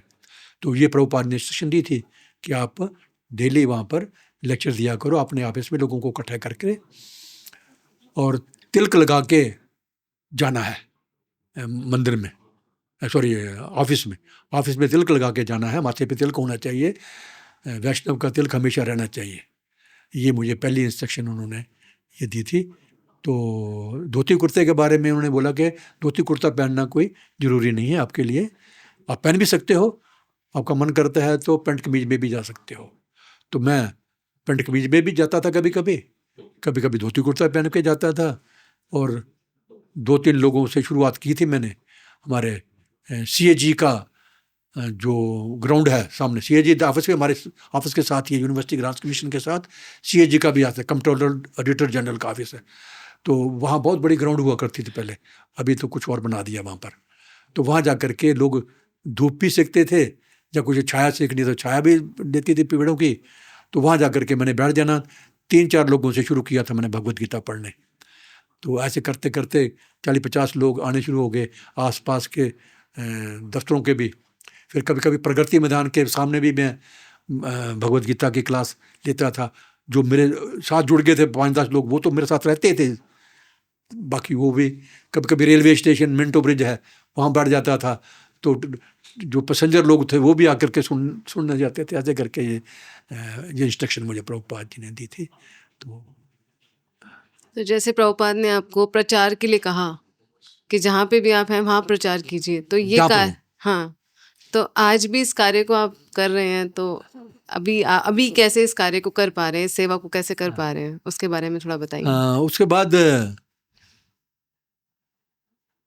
1975 में, सॉरी 77, प्रभुपाद जी 70 में श्री छोड़े ना, तो उस समय हमारे बच्चे भी थोड़े बड़े हो गए। हाँ, एक बात भूल गई, जब लाजपत नगर में हमारा मंदिर था तो मेरे बच्चे छोटे छोटे थे, एक लड़की एक लड़का था। तो पूरा परिवार मंदिर में आता था, मैं भी मंदिर में रहता था। उन दिनों आकर के ऑफिस से सीधा मंदिर आ जाता था, मंदिर में रात को रहता था। तो उस दिन प्रभुपाद जी आए हुए थे, तो प्रभुपाद जी से जब मिलने के लिए गए तो मेरा बेटा और मेरी बेटी दोनों प्रभुपाद जी के पास गए। प्रभुपाद जी ने, पहले बेटी गई थी, प्रभुपाद जी ने अपनी गोद में उसको बैठा करके उसको सेब दिया। तो उसके बाद फिर उसको देखा देखी, लड़का शर्म करता था, लड़का हल्के बड़ा है, शर्म करता, लेकिन जब देखा कि मेरी बहन छोटी गई तो वो भी प्रभुपाद जी के पास गया, प्रणाम किया। तो उसको भी प्रभुपाद जी ने मौसमी, शायद मौसमी जैसी ऐसा कुछ दिया, ऐसे करके। तो एक दिन मैं ऑफिस से सीधा लाजपत नगर में मंदिर हमारा आ गया था, बंगाली मार्केट से। उस समय जाकर मैं सो गया। प्रभुपाद जी उन दिनों आए हुए थे, और उन दिनों नए थे, तो प्रभुपाद जी के ही सपने आते थे रात को भी। रात को मुझे सपना आ रहा है कि प्रभुपाद जी मेरे सरहने खड़े हैं, बाकी भक्त भी सोए हुए थे साथ में। जहाँ मैं सोया हुआ था वहाँ पर ओपन फ्लोर था, ये नीचे कुछ बिछा नहीं था। तो मैंने अपनी धोती जो थी वो नीचे बिछा करके थोड़ी ऊपर ले ली और सोया हुआ था, और प्रभुपाद जी के सपने ले रहा था, भगवान के सपने ले रहा था। तो एकदम अचानक मेरी जाग खुलती है, देखता हूँ कि प्रभुपाद जी मेरे सरहने खड़े हैं, साथ में प्रेसिडेंट तेजस थे उस समय तक। मैंने प्रणाम किया, फटाफट खड़ा हो गया। नीचे बिछाने के लिए कुछ नहीं है। तेजस को डांटने लगे कि भक्तों को बिछाने के लिए कुछ नहीं है। मैंने कहा जी मैं रात को देर से आया था, इसलिए मैंने किसी को डिस्टर्ब नहीं किया, मुझे कोई तकलीफ नहीं है, वैसे भी गर्मी के दिन है, तो मुझे कोई, मैंने धोतिया नीचे बिछा ली है। नहीं, नीचे कुछ होना चाहिए। तो इससे पता चलता है कि प्रभुपाद जी अपने शिष्यों का इतना ख्याल रखते थे, बिल्कुल जैसे पिता एक बच्चों का ख्याल रखता था, प्रभुपाद जी बिल्कुल ऐसा ही ख्याल रखते थे। ऐसा एक इंस्टांस और भी सुना सकता हूँ मैं। रामलीला ग्राउंड में जब हमारा दूसरा पंडाल प्रोग्राम था 10 दिन का, पहला हुआ था रामलीला ग्राउंड में, सॉरी LIC ग्राउंड में, रीगल सिनेमा के पास कनाट प्लेस। दूसरा हुआ था रामलीला ग्राउंड दिल्ली गेट के पास। तो वहाँ पर जब कीर्तन चल रहा था, प्रभुपाद जी बड़े ऊंचे स्टेज के ऊपर थे। वो वहाँ पर नेहरू ने भी लेक्चर दिया, वहाँ से इंदिरा गांधी ने भी लेक्चर, बड़े बड़े प्राइम मिनिस्टर वहाँ पर लेक्चर देते थे। तो वहाँ पर ही प्रभुपाद जी ने, तो हम लोग नीचे बैठे थे, पीछे कुर्सियाँ लगा रखी थी, बहुत बड़ा पंडाल प्रोग्राम था। सो जब कीर्तन कर रही थी हमारी गुरु बहनें, सभी हमारे गुरु बहनें थी उस समय, तो साथ में मोहम्मदन एरिया भी है, वहाँ पर सारा तुर्कमान गेट का मोहम्मदन एरिया है। तो वो शरारती लोग थे कुछ लोग, तो वो बीच हमारे लेडीज़ के बीच आकर के घुस रहे थे। जैसे हम लोग नाच रहे थे, तो हम तो जो लड़के थे वो तो अलग थे, लड़कियाँ अलग थी, लेकिन वो लोग बीच में मिक्स होकर के नाच रहे थे। प्रभुपाद जी ने कीर्तन बंद कर करके रोका उनको, आप लोग इधर से हट जाइए, उधर जाइए। तो इतना कंसर्न थे प्रभुपाद जी। अच्छा, उसके बाद भी जब देखा कि ये नहीं रुकने वाले, तो लड़कियां जो थी डिवोटीज, उनको स्टेज पे बुला ली। स्टेज काफ़ी बड़ा था, स्टेज था, तो हम लोग नीचे रहे। उसके बावजूद भी वो छूने की कोशिश करते थे ऊपर से, तब रुक के प्रभुपाद जी ने डांटा उनको। फिर तो पुलिस भी थी खड़ी, क्योंकि विदेशियों का प्रोग्राम था सारा, तो पुलिस तो रहती है। तो उसके बाद फिर कुछ नहीं करते। लेकिन ऐसा मतलब है कि प्रभुपाद जी अपने शिष्यों को, शिष्याओं को बिल्कुल अपने पुत्र पुत्रियों की तरह ही मानते थे। हाँ, वो मानते क्या है, ये गुरु के तो जो शिष्य हैं पुत्र पुत्रियाँ ही हैं। तो ऐसे, हाँ, वहाँ पर एक बात और याद आ गई। लेक्चर के बाद प्रश्न हुए, तो प्रश्न मूजबानी प्रश्न तो दिए पहले, फिर जब ज़्यादा हो गए तो प्रभुपाद ने बोला सब लिख करके दो एक चिट के ऊपर। तो सब ने लिख के चिट की, इकट्ठे किए। तो उसमें एक जो इम्पॉर्टेंट वो था, प्रश्न था, उसकी मैं जिक्र करता हूँ। क्या था कि एक व्यक्ति ने प्रश्न किया था, क्या आपने कृष्ण को देखा है? सो प्रभुपाद जी ऊपर बैठे थे, ऐसे ऐसे गर्दन करके नीचे, थोड़ी तिरछी गर्दन करके नीचे की तरफ। तो जवाब दिया कि क्या ऐसे ही पूरी दुनिया में भगवान के नाम का प्रचार हो रहा है? इससे क्या सिद्ध होता है कि प्रभुपाद जी ने कृष्ण के दर्शन किए हुए हैं, उनके साथ रहे हैं। इस बात को सिद्ध करने के लिए मेरे पास एक और प्रूफ है। जी। बंगाली मार्केट में बैठे थे हम, तब की बात है। एक माता जी ओल्ड आती थी, वहाँ पर वो थी, और 4-5 लोग हम थे, ज़्यादा लोग तो आते नहीं थे उस समय, बंगाली में छोटी जगह थे। वहाँ पर बातों बातों में प्रभुपाद जी कहते हैं, मैं तो ये बात शायद इसमें भी लिखी होगी, प्रभुपाद लीलामृत में भी शायद। तो प्रभुपाद जी ने क्या जवाब दिया वो तो मैंने अपने कानों से सुना वहाँ पर बैठ करके प्रभुपाद जी के साथ। मैं तो नहीं आना चाह रहा था इस दुनिया में दोबारा से, लेकिन कृष्ण ने मुझे कहा कि आप जाओ, जा करके प्रचार करो पृथ्वी के ऊपर जा करके। मैंने मना किया, दोबारा से मना किया। ये बिल्कुल हूबहू वही शब्द बोल रहा हूं जो प्रभुपाद जी ने कहे। मैं तो नहीं आना चाहता था, लेकिन कृष्ण ने मुझे बोला कि जाओ। 2 दफा ऐसा बोला, नहीं जाओ आप। तीसरी दफा मैं बोला नहीं, मैं नहीं जाना चाहता, मैं वहां से माया में फंस जाऊंगा, मैं नहीं जाना चाहता। तो कृष्ण ने जवाब दिया, नहीं मैं जिम्मेदार हूं, तुम्हें माया छू भी नहीं सकेगी, आप जाओ। तो इसका क्या मतलब हुआ कि प्रभुपाद जी गोलोक धाम से ही आए हुए हैं, कृष्ण के संगी हैं, सेवक हैं, वहां पर प्रचार किए। इन दोनों बातों से ये सिद्ध होता है। हाँ, इसी बात को एक दफ़ा और भी माया की बात चली तो प्रभुपाद जी शायद कहाँ थे वो, उस समय शायद मैं नहीं था उस समय, लेकिन ये लिखा हुआ है लीलामृत में। प्रभुपाद जी भगवान के सामने खड़े हैं हाथ जोड़ करके, तो डिवोटीज पूछते हैं, प्रभुपाद जी आप क्या मांग रहे हो भगवान से? मैं यही प्रार्थना कर रहा हूं भगवान से कि मैं माया में ना गिरूं, माया से बच के रहूं।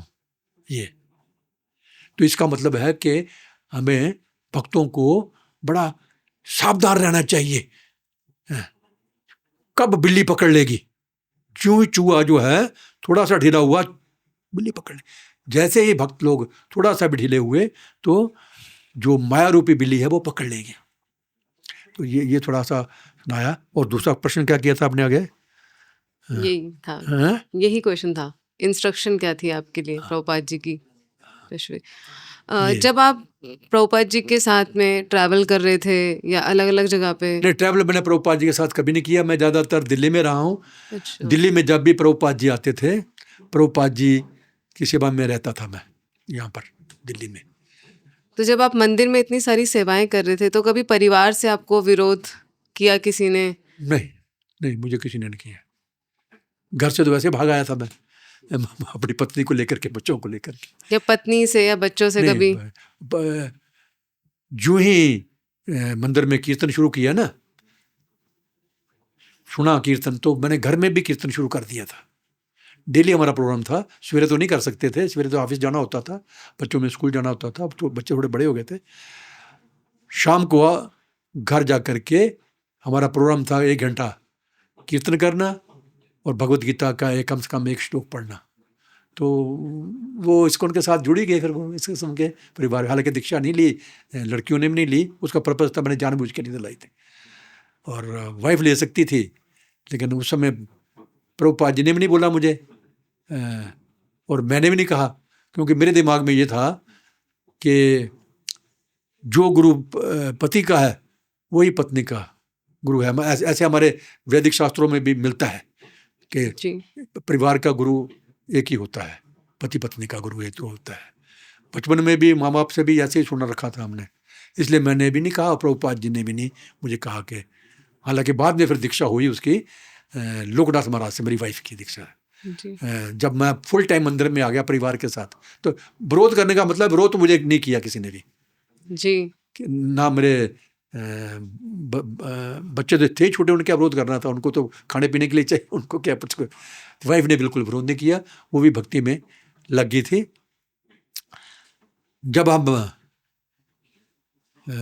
पूरा परिवार फुल टाइम मंदिर में जब ज्वाइन किया 82-84 में, वो तब की बातें हैं। तब लोकनाथ महाराज भी गुरु बन गए थे, गोपाल महाराज भी गुरु बन गए थे, नवजोगिंद्र स्वामी भी गुरु बन गए थे, उन्हीं दोनों 82 में बने थे। जी तो नॉर्थ इंडिया में तो ये तीनों ही जी थे, और मेरे लिए तो तीनों गुरु भाई बराबर हैं। जी और उन दोनों मुझे चंडीगढ़ मंदिर का प्रेसिडेंट बना दिया था। तो मैं चला गया था चंडीगढ़, बच्चे यहाँ पर ही थे। तो इच्छा तो गोपाल महाराज की भी थी, इच्छा लोकनाथ महाराज की भी थी, नवजोत स्वामी की भी मेरे से दीक्षा हो जाए, होता है। क्योंकि फर्स्ट मैंने छोड़ दिया कि जो ले जाएगा ले जाए। तो मेरी एब्सेंट में जब मैं वहाँ पर था, चंडीगढ़ में था प्रेसिडेंट, तो लोकनाथ महाराज ने सबसे पहले बोल दिया। गोपाल महाराज शर्माते रह गए। तो महाराज थोड़े शर्माकल टाइप के थे। तो गोवर्धन पूजा वाले दिन तो बड़ी दीक्षा है, तो ऐसे करके बुला लिया। तो मुझे भी बुला लिया चंडीगढ़ से कि दीक्षा होनी है। तो यहाँ पर प्रभुपाद जी के सामने उनकी दीक्षा हुई थी लोकनाथ महाराज से।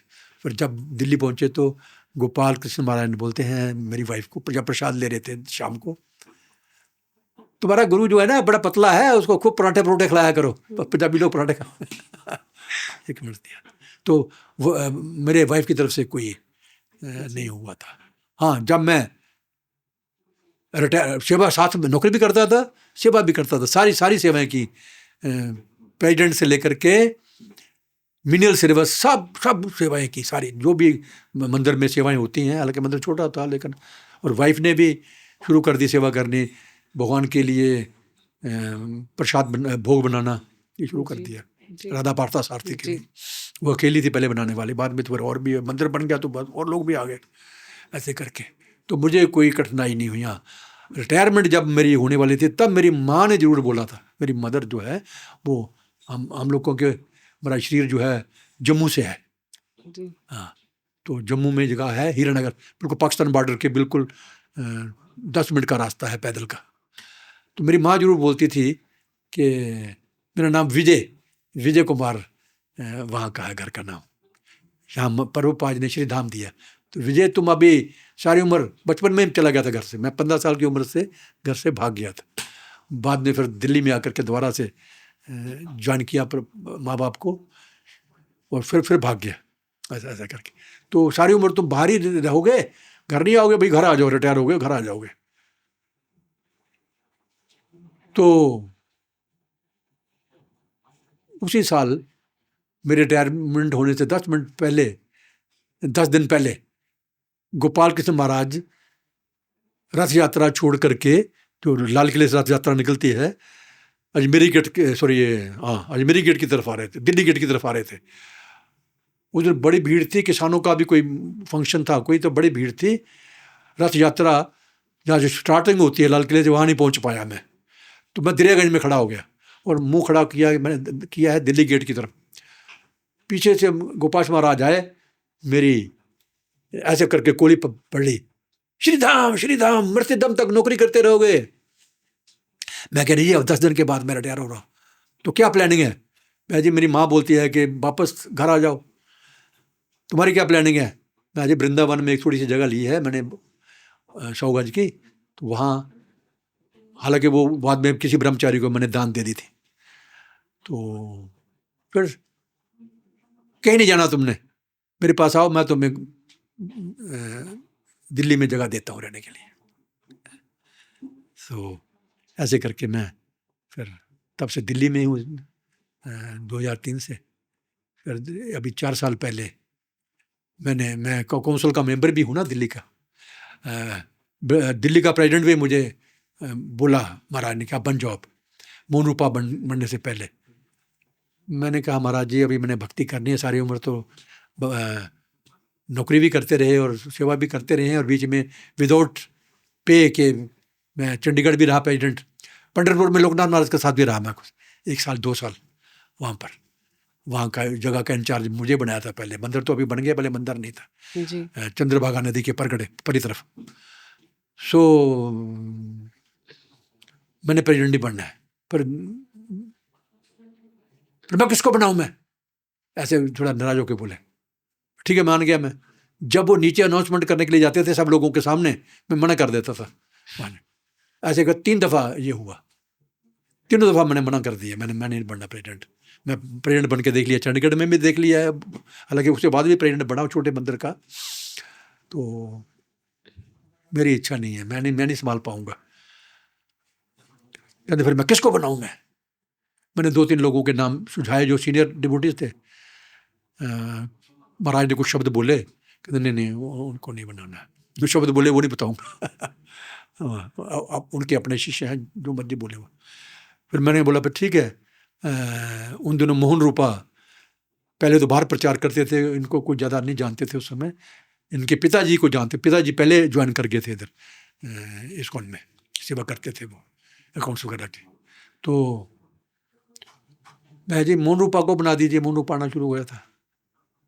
नहीं वो नया है, उसको नहीं उसको ब्यूरो वालों और जीवीसी वगैरह जो नहीं मानेंगे वो। तो मैंने कहा आप भी तो जीवीसी हो, तो थोड़ा अपना क्या बोलते हैं वीटो लगा दो।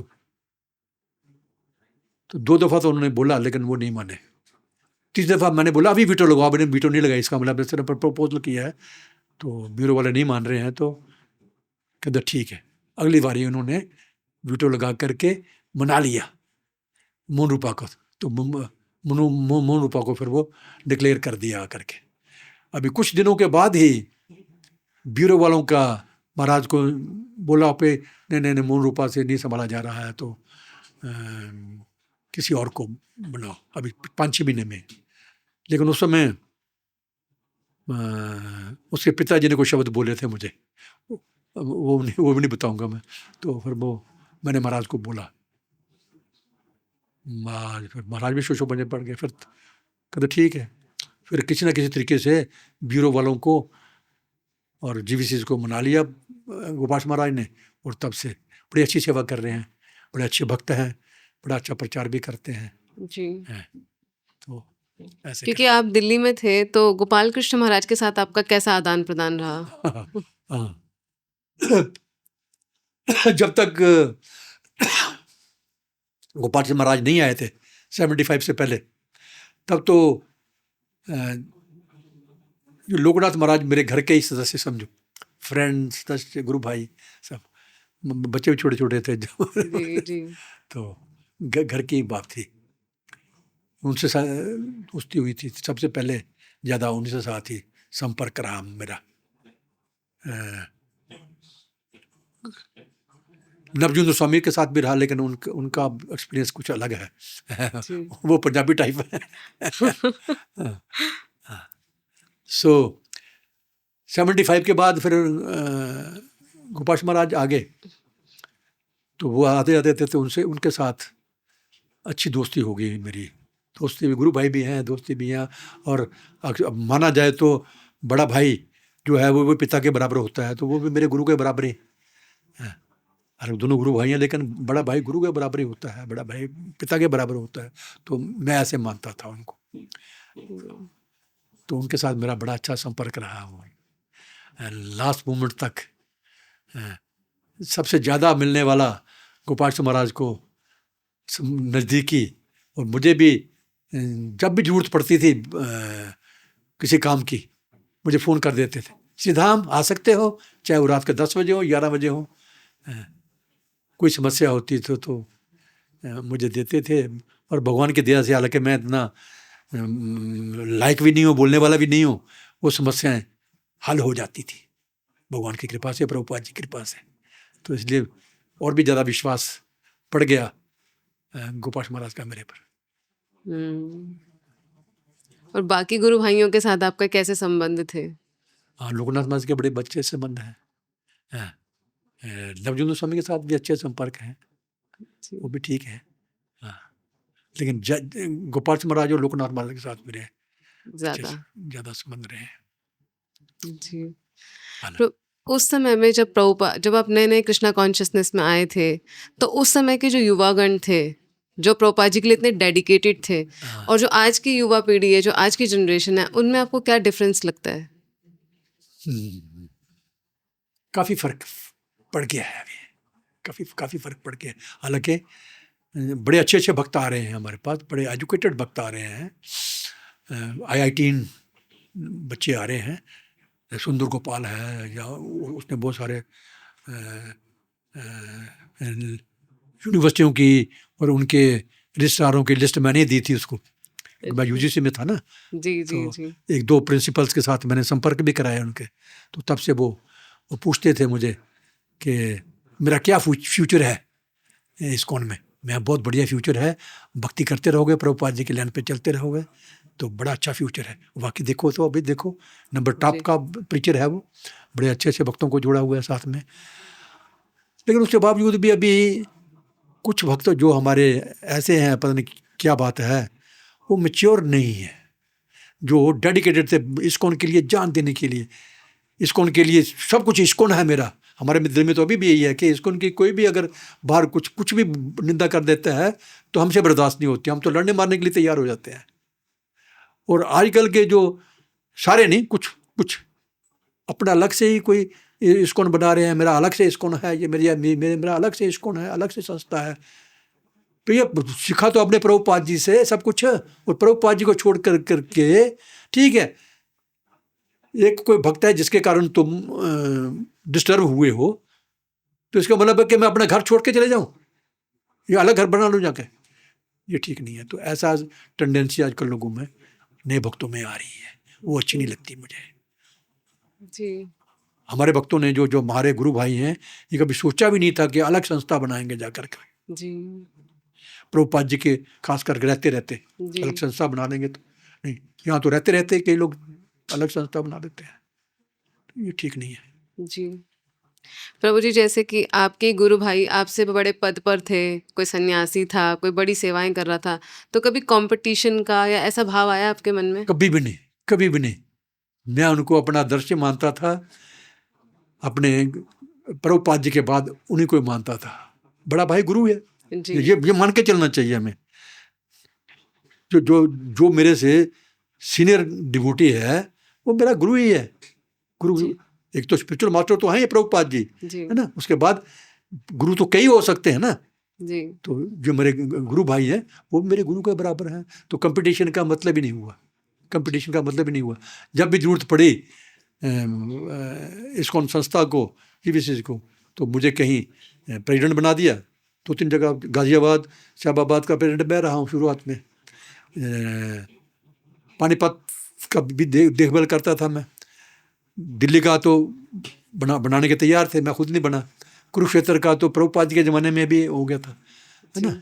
तो कभी कंपटीशन ने को बुरा नहीं महसूस किया, जी क्योंकि मैं हमेशा जब सीखा ही है, तृणादपि सुनी चेन तरोरपि सही सुना मानी ना मान देन कीर्तनी, तो अपने बड़े सीनियर गुरु भाई से कंपटीशन क्यों करूं मैं? अभी मेरे सीनियर भाई हैं, गुरु के तुल्य हैं, तो क्या कंपटीशन। लेकिन आजकल थोड़ा कंपटीशन हो रहा है, जी ये मेरे से आगे निकल गया, तो मुझे भी अलग से, यहाँ तो प्रेसिडेंट नहीं बनूंगा मैं, एक नया मंदिर बना करके वहाँ प्रेसिडेंट बन जाऊंगा। ऐसा हो रहा है। जी। जैसे कि आप अब दीक्षा गुरु भी बन गए हैं, आप लोगों को अब इस प्रकार से भी ओह, स्वयं गुरु बन के मार्गदर्शन देखिए प्रदान कर रहे हैं। देखिए, मैंने कभी भी नहीं सोचा था। अब ये तो मेरे मन में विचार थे, सपने भी थे, मैं खूब प्रचार करूं, गांव जा करके प्रचार करूं मैं, ये तो मेरे सपने में भी मैं करता था। लेकिन गुरु बनूं मैंने कभी नहीं सोचा था, मैंने मन में भी नहीं सोचा गुरु बनना है। जो गुरु बन गए उनके साथ ही, उनका ही साथ देना है। जो ऑलरेडी हमारे गुरु भाई गुरु हैं, उनके साथ ही मिलके चलना है, तो ये मेरा उद्देश्य था। लेकिन एक दिन हमारी काउंसिल मीटिंग, मंदिर टेम्पल काउंसिल मीटिंग हो रही थी, तो मैंने उनको बोला, गोपाल महाराज उसमें थे, महाराज जी मैं अभी थोड़ा बूढ़ा हो गया हूँ, मैं वृंदावन में रहना चाहता हूँ मैं अभी। नहीं, वृंदावन नहीं जाना आपने, काउंसिल ने सबने मना कर दिया। और जब गोपाल महाराज को पता चला तो इन्होंने बोला नहीं, आपने यहाँ रहना है। है मेरे बाद यहाँ पर कौन है संभालने वाला? जब मैं नहीं रहता हूँ तो आप देख तो, हालांकि मैं कुछ भी नहीं करता हूँ लेकिन वैसे नाम था मेरा। तो महाराज जी मैं अच्छा ठीक है, फिर कोई बंदोबस्त हुआ है, तो फिर बाद में मेरा बंदोबस्त यहाँ पर हो गया चैतन्य विहार में, तो वहाँ से रह रहा हूँ। सो बात भूल गया, क्या कह रहा था मैं?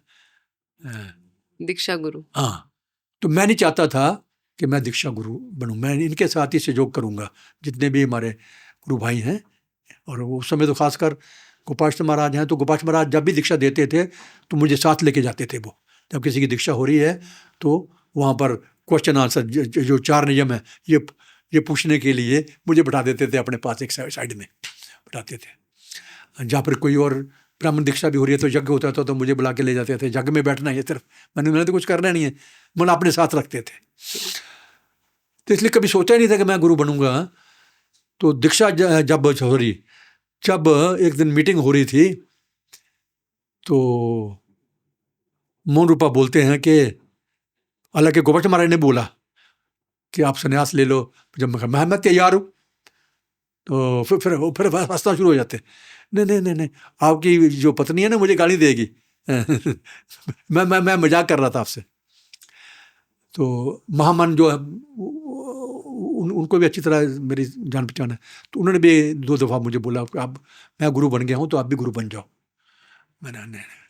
तो उस दिन जब मीटिंग हो रही थी हमारी, तो मोहन रूपा जो हमारे दिल्ली मंदिर के प्रेसिडेंट हैं, हमारे मेंबर भी हैं काउंसिल के, 10-12 लोग हैं हम मेंबर, 13 लोग, अभी शायद 15 हो गए हैं।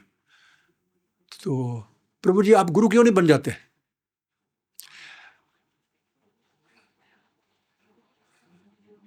गोपाल महाराज चाहते हैं कि जब शरीर छोड़ा ना गोपाल महाराज ने देहरादून में, तो उस समय इन्होंने 1-2 नाम सुझाए थे अपने शिष्यों के, जो जिनमें से एक तो कौन है ये 3 गुरु बने, प्रभुनंद महाराज और ये 2 और हैं, 2 कौन से हैं नाम भूल गया मुझे, वैष्णव महाराज और एक और हैं, ऐसे करके 3 नाम सुझाए थे। और साथ में बोला कि भाई श्रीधाम तो मानता नहीं है, लेकिन श्रीधाम को भी बोलो कि वो भी गुरु बने। मुझे नहीं बोला गुरु बनने के लिए, उन्हीं को बीच में चाहते थे कि मैं सन्यासी बनूं, ये लेकिन मजाक कर देते थे, नहीं मैं तो मजाक कर रहा हूँ। तो उन्होंने मेरा नाम सुझाया शायद। तो मीटिंग में मुझे फिर इसने ये नहीं बोला मुझे कि गोपाल महाराज ने बोला है हम चाहते हैं कि आप गुरु बनो। मुझे नहीं गुरु बनना आता, गुरु कैसे होते हैं मुझे नहीं पता, मैं नहीं बनना। नहीं, सब हाथ खड़ा करो जो चाहता है कि श्रीधाम गुरु बने। वो 15 के 15 लोगों ने हाथ खड़े कर दिए गुरु। मैं ठीक है, फिर आप चाहते हो तो बना दो गुरु, लेकिन मुझे नहीं पता क्या करना है। वो कुछ दिनों के बाद मुझे फ़ोन आ गया ऋषि कुमार है ना दिल्ली में, उसका फ़ोन आ गया, आपने चलना है मायापुर। मैं कहा क्यों? आप गुरु बन गए हो? तो मैं गुरु बन गए तो दीक्षा देना शुरू कर दूंगा, बस क्या है, जो आएगा दीक्षा लेने के लिए दे दूंगा दीक्षा। जी नहीं, आपने मायापुर जाना है, आपका टिकट आने जाने का हो गया है, हवाई जहाज का मायापुर का। तो मैं वहाँ जाके क्या करूँगा? वहाँ पर जीवीसी का रेजुलेशन था एक, वो भेजा मुझे उसने कि अभी रेजुलेशन है कि जिसने भी गुरु दीक्षा देनी है उसको 20 दिन का या कितने दिन का कोर्स होता है, एक लीडरशिप कोर्स, गुरुशिप कोर्स, वो आपको करना पड़ेगा। ठीक है, अभी बना दिया आपने तो चलो फिर वहाँ जा रहने की भी जगह मेरी मायापुर में मिल गई मुझे, और प्रसाद का भी बंदोबस्त वहाँ हो गया, आने जाने का। तो मैं कभी अकेले में अगर मुझे जो कुछ ना समझ आए तो ऋषि कुमार को होता मैं तुम्हारे साथ रहूँगा, कोई मदद के लिए कुछ जरूरत पड़ती है। तो जब मैं क्लास में जाता था तो ऋषि कुमार भी क्लास में मेरे बैठते थे। तो ऐसे करके वो हो गया। और आकर के कहते जी अभी कसम भी लेनी पड़ेगी ओथ सेरेमनी। मैं पहले तो कभी किसी ने ली नहीं ओथ सेरेमनी, नहीं अभी शुरू हो गया है। तो जीवीसी ने नया रूल, एक तो वो 20 दिन का कोर्स पास करना होता है, उनके प्रहलाद महाराज वहाँ उनके इंचार्ज हैं बनाने के, जीवीसी वहाँ के, और वहाँ के प्रिंसिपल भी सुनिए वही हैं, और 5-6 लोग और पढ़ाने वाले हैं। तो वो पास करना होता है। उसके बाद दोबारा से आ गया रेजुलेशन है उन्हीं दिनों नया कि जो भी गुरु बन रहे हैं उनको ओथ भी लेनी है, ओथ सेरेमनी होएगी। मैं ठीक है, फिर वो लिखा हुआ ओथ मुझे दे दिया, और जैसे पार्लियामेंट में प्रधानमंत्री कसम खाता है ऐसे मुझे खड़ा कर दिया। वो बोलो मेरे पीछे एक जना बोलता गया और मुझे पढ़ने के लिए दे, मेरे पीछे पढ़ते जाओ। पढ़ा लिया एक दफ़ा, फिर अभी अब अपने अकेले पढ़ना है ये। फिर ऐसे करके वो सेरेमनी होगी वहाँ पर। तो तब से गुरु बना दिया। फिर कुछ लोग आने भी शुरू हो गए। तो हमारे जीवीसी जो है ना, गुरु प्रसाद महाराज, उस दिन वो भी मीटिंग में बैठे थे वहाँ पर। उन सब ने दस्तखत किए ओथ के ऊपर, और मुझे बोला कि एकदम ज़्यादा शिष्य मत बनाना। मैं ज़्यादा क्या बनाना, मैं तो एक नहीं बनाना चाहता हूँ। हाँ, बड़ा जिम्मेदारी का काम है। इतना मैं नहीं समझता हूँ योग्य गुरु बनाने, लेकिन अभी बना दिया तो जो आएंगे तो देखा जाएगा। अभी प्रभुपाद जी ने तो बोला हुआ है एक दफ़ा कि जो भी मेरे शिष्य हैं, जब तक वो भगवत धाम नहीं जाते उनको क्लेम करने के लिए बार बार मैं आऊँगा। तो इसका मतलब है पक्का है कि हमें तो भगवत धाम जाना है। प्रभुपाद जी ने जब कह दिया, जैसे भगवान ने अर्जुन से कलाया, डिक्लेयर कर दो कौन त्या क्या है वो, कौन त्या प्रतिजानी नामे भक्ता प्रणश्य, मेरे भक्तों का नाश नहीं होता है। तो जो बात कहनी होती है भगवान ने तो कह देते। तो ऐसे प्रभुपाद जी ने कह दिया, तो इसमें मतलब भगवान मना नहीं करेंगे।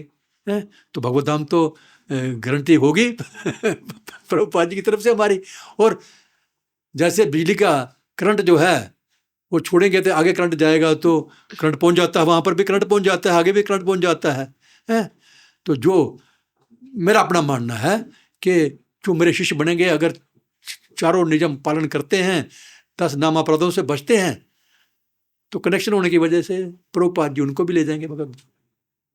ऐसा मेरा मानना है, और सच भी है ये, अगर परंपरा में चलते हैं वो तो ऐसे मैं गुरु बन गया।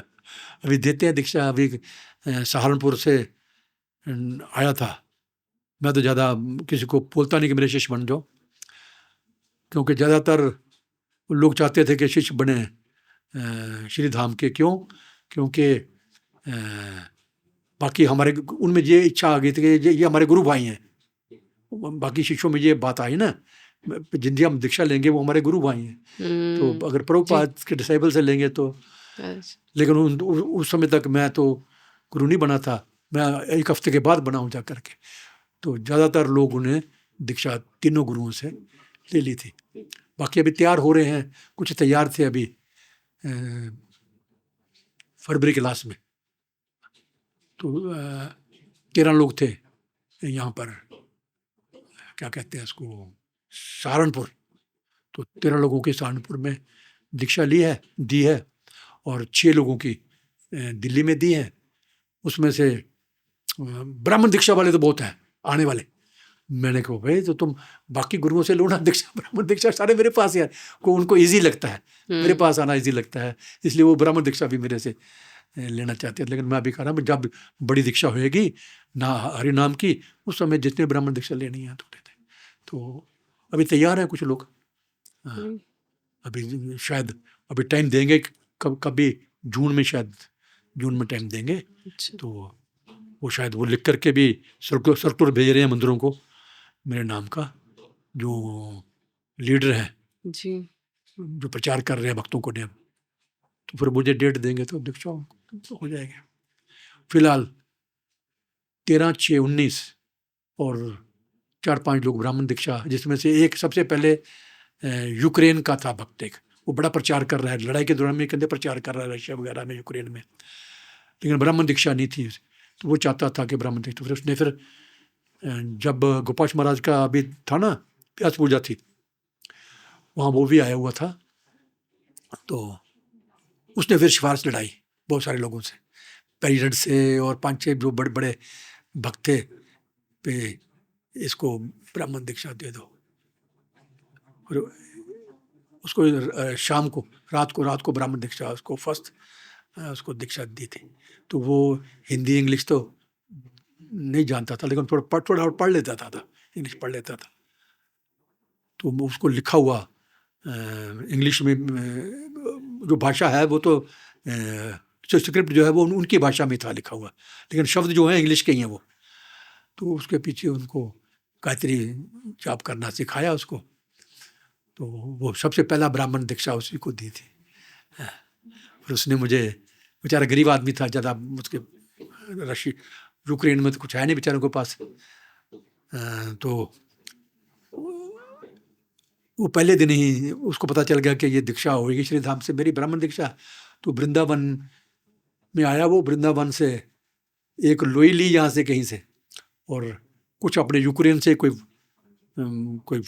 ड्राई फ्रूट था कुछ, मैंने कभी खाया नहीं, पहली दफ़ा ही खाया हुआ। वो इतना थैला वो लाया था, तो वो मुझे देने लगा। हाँ, ऋषि कुमार की भी सिफारिश थी उसके ऊपर, मोहन रूपा की भी सिफारिश थी और भक्तों की सिफारिश थी। तो होने के बाद मुझे उसने दक्षिणा दी। मैंने नहीं, दक्षिणा की कोई ज़रूरत नहीं है, बस ठीक है अब के ब्राह्मण दीक्षा हो गई। तो ऋषि कुमार बोलते नहीं नहीं नहीं, इसने पैसे किसी से उधार लेकर के स्पेशल आपको दक्षिणा देने के लिए इसने ये लोई खरीदी है, और फ्रूट तो शायद ये वहाँ से ही लाया, अपने में देश से ही लाया है। तो ऐसे करके पहला ब्राह्मण दीक्षा उसको दे दी। बाकियों को भी अवॉइड कर रहा हूँ मैं। जो आ रहे बहुत सारे लोग हैं ना जो जिन्होंने गोपाल महाराज से दीक्षा ले रखी है लेकिन ब्राह्मण दीक्षा नहीं हुई है, तो वो चाहते हैं, औरों को नहीं बोलते, वो मेरे पास से डायरेक्ट आ जाते हैं। मैं तो अभी अवेलेबल हूँ ना सब जगह पर। तो मैंने कहा ठीक है, जब अभी बाकियों की दीक्षा होगी, ज़्यादा लोगों की 10 20 50 लोग इकट्ठे होंगे ना, तो उसमें आप भी बैठ जाना यज्ञ में, तो दीक्षा हो जाएगी। ऐसे कर जी। बाकी मैंने कभी नहीं कहा था कि मैं गुरु बनूंगा। जी। जबरदस्ती बना दिया मतलब।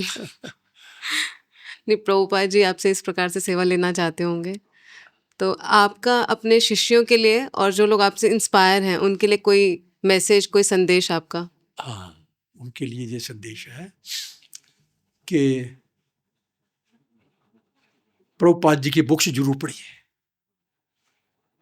और जो प्रभुपाद जी बुक्स में चाहते हैं वैसा आपको करना है, तब तो आपको कृष्ण प्रेम मिल सकता है, भगवत धाम जा सकते हैं। अगर प्रभुपाद जी को फॉलो नहीं करेंगे, क्योंकि मैंने भी प्रभुपाद जी को फॉलो करना है, और आप भी प्रभुपाद जी को फॉलो कीजिए, तो आपका भी उद्धार हो जाएगा, मेरा भी उद्धार हो जाएगा। और इस्कॉन से कभी विरोध नहीं करना है। प्रभुपाद जी चाहते थे कि कोई भी इस्कॉन छोड़ के ना जाए। ये मेरा बॉडी है, शरीर है मेरा, इस्कॉन मेरा शरीर है, तो इसके छोड़ के कोई ना जाए। अगर कोई जाना चाहता है बाद में, या अलग से संस्था बनाना चाहता है, तो कृपा करके मेरे पास दीक्षा देने के लिए मत आइए। अभी भी यही लेक्चर दिया था मैंने वहाँ पर 13 लोगों को। जिसके मन में कुछ श्रद्धा नहीं है प्रभुपाद जी के लिए, या इस्कॉन के लिए श्रद्धा नहीं है, इस्कॉन के भक्तों के लिए श्रद्धा नहीं है, तो वो बेशक यज्ञ से उठ के जा सकता है। तो मैं तो पक्का इंस्ट्रक्शन ये देता हूँ कि प्रभुपाद जी के जैसे रूपानुग होते हैं ना, तो प्रभुपाद अनुग ऐसे हमें बनना है, यही हमारा एम है। और प्रभुपाद जी को अगर फॉलो करते हैं, इस्कॉन को फॉलो करते हैं, ठीक है, कभी कभी डिफरेंस होते हैं हमारे, एक संस्था में रह रहे हैं, कभी कभी गुरु भाइयों में, आपस में, भक्तों में डिफरेंस हो जाते हैं। तो इसका मतलब ये नहीं है कि हम दुश्मन बन जाएं और छोड़ के चले जाएं। घर में भी हमारी लड़ाई, भाई बहनों से लड़ाई होती है। मैं तो बड़ी लड़ाई करता था, मेरा भाई था बड़ा, मेरे से खूब लड़ाई होती थी भाई बहनों की, सबकी, है ना। तो इसका मतलब ये कि घर छोड़ के चले जाऊँगा। उसी प्रकार इस्कॉन हमारा घर है। कोई डिफरेंस होते हैं तो उनको सॉल्व करो। और जैसे प्रभुपाद जी ने एक उदाहरण दिया है कि घर में बर्तन पड़े हुए हैं, पहले ज़माने में ना बर्तन होते थे सगले बड़े बड़े, कांसे के और पीतल के, तो आपस में टकराते थे वो, जिसमें चावल दाल बनती है, तो आवाज़ आती है, टन की आवाज़ आती है, और थोड़ी देर के बाद वो आवाज़ ख़त्म हो जाती है। उसी प्रकार जो हमारे डिफरेंस हैं वो थोड़ी देर के बाद अपने आप सॉल्व हो जाएंगे, ठीक हो जाएंगे। लेकिन हमें नफरत नहीं करनी अपने गुरु भाई बहनों से। सारे हमारे गुरु भाई बहन हैं, केवल मेरा शिष्य क्यों, या गोपाल महाराज का शिष्य क्यों, या कुराने का शिष्य को? सारे जितने भी प्रेजेंट गुरु हैं, उनके जितने भी शिष्य हैं, सब आपस में गुरु भाई बहन हैं। उनको इसी तरीके से हमें ट्रीट करना है। नहीं, ये मेरा गुरु का है, ये मेरे गुरु का है, मैं पहले इसको, ऐसे भी लोगों में पाया जाता है। जब जैसे आरती दिखा रहे हैं तो पहले मैं अपने गुरु भाई को दिखाऊंगी या दिखाऊंगा, बाद में दूसरे के दिखाऊंगा। ये मेंटालिटी ठीक नहीं है। क्योंकि मैंने ये देखा है इसको, इसलिए मैंने अपने शिष्यों को ये बताता हूँ कि जितने भी प्रभुपाद के डिसाइपल हैं वो आपके गुरु के बराबर हैं, गुरु हैं आपके। और जो आपके गुरु भाई हैं, सारे गुरु भाई हैं। सिर्फ जो जिन्होंने मेरे से दीक्षा ली नहीं है वही आपके गुरु भाई नहीं हैं। सारे जितने भी गुरुओं के शिष्य हैं वो आपके गुरु भाई हैं। उनसे बिल्कुल गुरु भाई की तरह ही ट्रीट करना है, तभी आप सफल हो पाएंगे, अदरवाइज नहीं। ये मेरी शिक्षा है उनको। ये डिफरेंस नहीं होना चाहिए, पहले मैं अपने गुरु भाई को दूंगा, आरती दिखाऊंगा, या पहले अपने गुरु भाई को फूल संघाऊंगा। ये सोच गलत है। ये सारा हमारा एक प्रभुपाद जी का घर है, प्रभुपाद जी का घर है, उन्हें हमें प्रभुपाद जी का परिवार है हम लोग। ये सोच के हमें चलना है, तभी हम कामयाब हैं। अदरवाइज अगर ये सोच के नहीं चलते हैं तो फिर ये मेरे गुरु का, ये मेरे गुरु का, और धीरे धीरे ऐसा होगा कि इसको उनके भी कई टुकड़े कर देंगे ऐसे लोग। ये मेरे गुरु भाई का एरिया है, ये मेरे गुरु का एरिया है, ये दूसरा नहीं आ सकता है। तो ये सोच गलत है ना। सारा परिवार एक है, प्रभुपाद जी का परिवार है, सारा इस्कॉन मेरा है। अगर इस्कॉन में कहीं भी थोड़ी सी तकलीफ होती है, कहीं भी किसी सेंटर में भी, वो मेरी तकलीफ है। केवल मैं दिल्ली से जुड़ा हुआ या वृंदावन से जुड़ा हुआ, केवल इसी के बारे में सोचे नहीं, मुझे पूरी दुनिया के इस्कॉन के बारे में सोचना है। ये खूबी बाकियों में शायद पता नहीं है, लेकिन मैंने महसूस की कि चपतका महाराज और गोपाल कृष्ण महाराज में ये खूबी थी। वो केवल, ठीक है, दिल्ली स्पेशल था उनका, लेकिन अगर कुछ गलती होती है कुछ तो उनका कंसर्न सारे इस्कॉन के साथ था। तो हमें भी ऐसे ही सोचना कि हमारा संबंध जो है पूरे इस्कॉन के साथ है, केवल दिल्ली के साथ नहीं है, जहाँ केवल वृंदावन के साथ नहीं है। पूरा इस्कॉन मेरा है, पूरा इस्कॉन मेरा परिवार है, मेरे प्रभुपाद जी का परिवार है। ये हमारी सोच। ये मैं प्रार्थना भी ये करता हूँ सबको कि ऐसा ही रहे। जी। बंगाली मार्केट में एक माता जी थी, बुढ़िया थी, वही एक मात्र लेडी आती थी हमारे वहाँ पर क्लास सुनने के लिए। तो उस दिन प्रभुपाद जी बैठे थे। प्रभुपाद जी जब भी आते थे तो उनको टाइम होता था आधे घंटे का, कोई भी मिलना चाहता है तो मिल सकता है। ज़्यादा लोग तो आते नहीं थे, हम खुद ही किसी मेंबर्स को, के बड़े आदमियों को बुला के लाते थे। तो उस दिन वो लेडी जो डेली आती थी, बंगाली मार्केट में रहती थी, किसी बड़े अफसर की माँ थी वो। तो उससे बात हो रही थी, प्रभुपाद जी ने उसको बोला माता जी करके संबोधित किया। तो वो लेडी बोलती है, महाराज जी मैं तो आपसे छोटी हूँ, तो आप मुझे माता जी बोल रहे हैं, मैं आपकी माता जी थोड़ी हूँ। तो प्रभुपाद जी ने बोला कि हमारा जो वैदिक शास्त्र है, सभ्यता है, वो यही कहती है कि जो भी परस्त्री है वो हमारी माता के मातृवत प्रदारेशु, जितनी भी बाकी लेडीज हैं वो हमारी माँ, और उसी नज़र से हमें देखना है। और उसी संदर्भ में फिर उन्होंने कहा कि जो ब्रह्मचारी है, ब्रह्मचारी को ये तो देखना है कि मेरी माँ है, कोई भी स्त्री, अपनी स्त्री के अलावा, अपनी पत्नी के अलावा, और उसको माँ के बराबरी सब दर्जा देना है। इससे हमारा जो है गलत नज़रिया देखने का नहीं रहेगा। और कभी भी किसी भी लेडीज़ के साथ अकेले में बात नहीं करनी है। ब्रह्मचारी की गृहस्थी को भी नहीं करनी चाहिए वैसे देखा जाए तो। और ख़ास करके ब्रह्मचारी और सन्यासी, इसको लेडीज़ के साथ कभी अकेले में बात नहीं करनी है। इस चीज़ को मैंने देखा, बाकी भी करते होंगे, लेकिन गोपाल सिंह महाराज को मैंने देखा फॉलो करते हुए। ये एक दफ़ा रात को मुझे उन्होंने फ़ोन किया, लगभग 10 बज चुके थे। श्रीधाम सोए तो नहीं, अभी 10 बज गए हैं। मैंने बोलिए महाराज जी। 5 मिनट आ सकते हो मेरे पास? मैं क्या हाँ, क्यों नहीं आऊँगा, आऊँगा। गया उनके कमरे में, सीधा उनके कमरे में जाने में कोई रोकता नहीं था। मैं दिन में जाऊँ रात में जाऊँ, तो मैं देखा तो वहाँ पर 4-5 लेडीज़, बड़े वीआईपी लेडीज़ थी, वो बैठी थी बाहर। मैं भी जाके बैठ गया तो उनसे बातें करने लगे गोपाल महाराज। जब आधे घंटे बाद जब बातें खत्म हुई, वो चली गई, तो महाराज ने अपने, उनके पास भी पेड़े होते थे, तो पेड़ा निकाल के मुझे प्रसाद ले लो, लिया। भाई मेरे लिए क्या गया, आपने मुझे बुलाया था। नहीं, मैंने वैसे बुलाया था आपको। मैं कहा वैसे कोई काम तो होगा नहीं, मैंने बात करनी थी इनसे। तो इसका मतलब है वो फॉलो करते थे प्रभुपाद जी की बात को।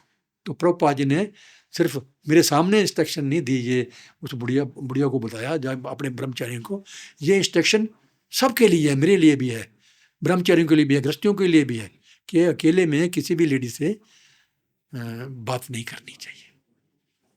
तभी हमारा जो ब्रह्मचर्य संन्यास जो है वो पालन हो सकता है, अदरवाइज फिर कहीं के नहीं रहोगे। ये आप सबके लिए, मेरे लिए भी है, ब्रह्मचारियों के लिए भी है जी। तो ये इंस्ट्रक्शन भी प्रभुपाद जी से मेरे लिए ही, मैं समझता हूँ मेरे लिए भी थी। हालांकि उस माता जी के थ्रू वो मेरे लिए आई है।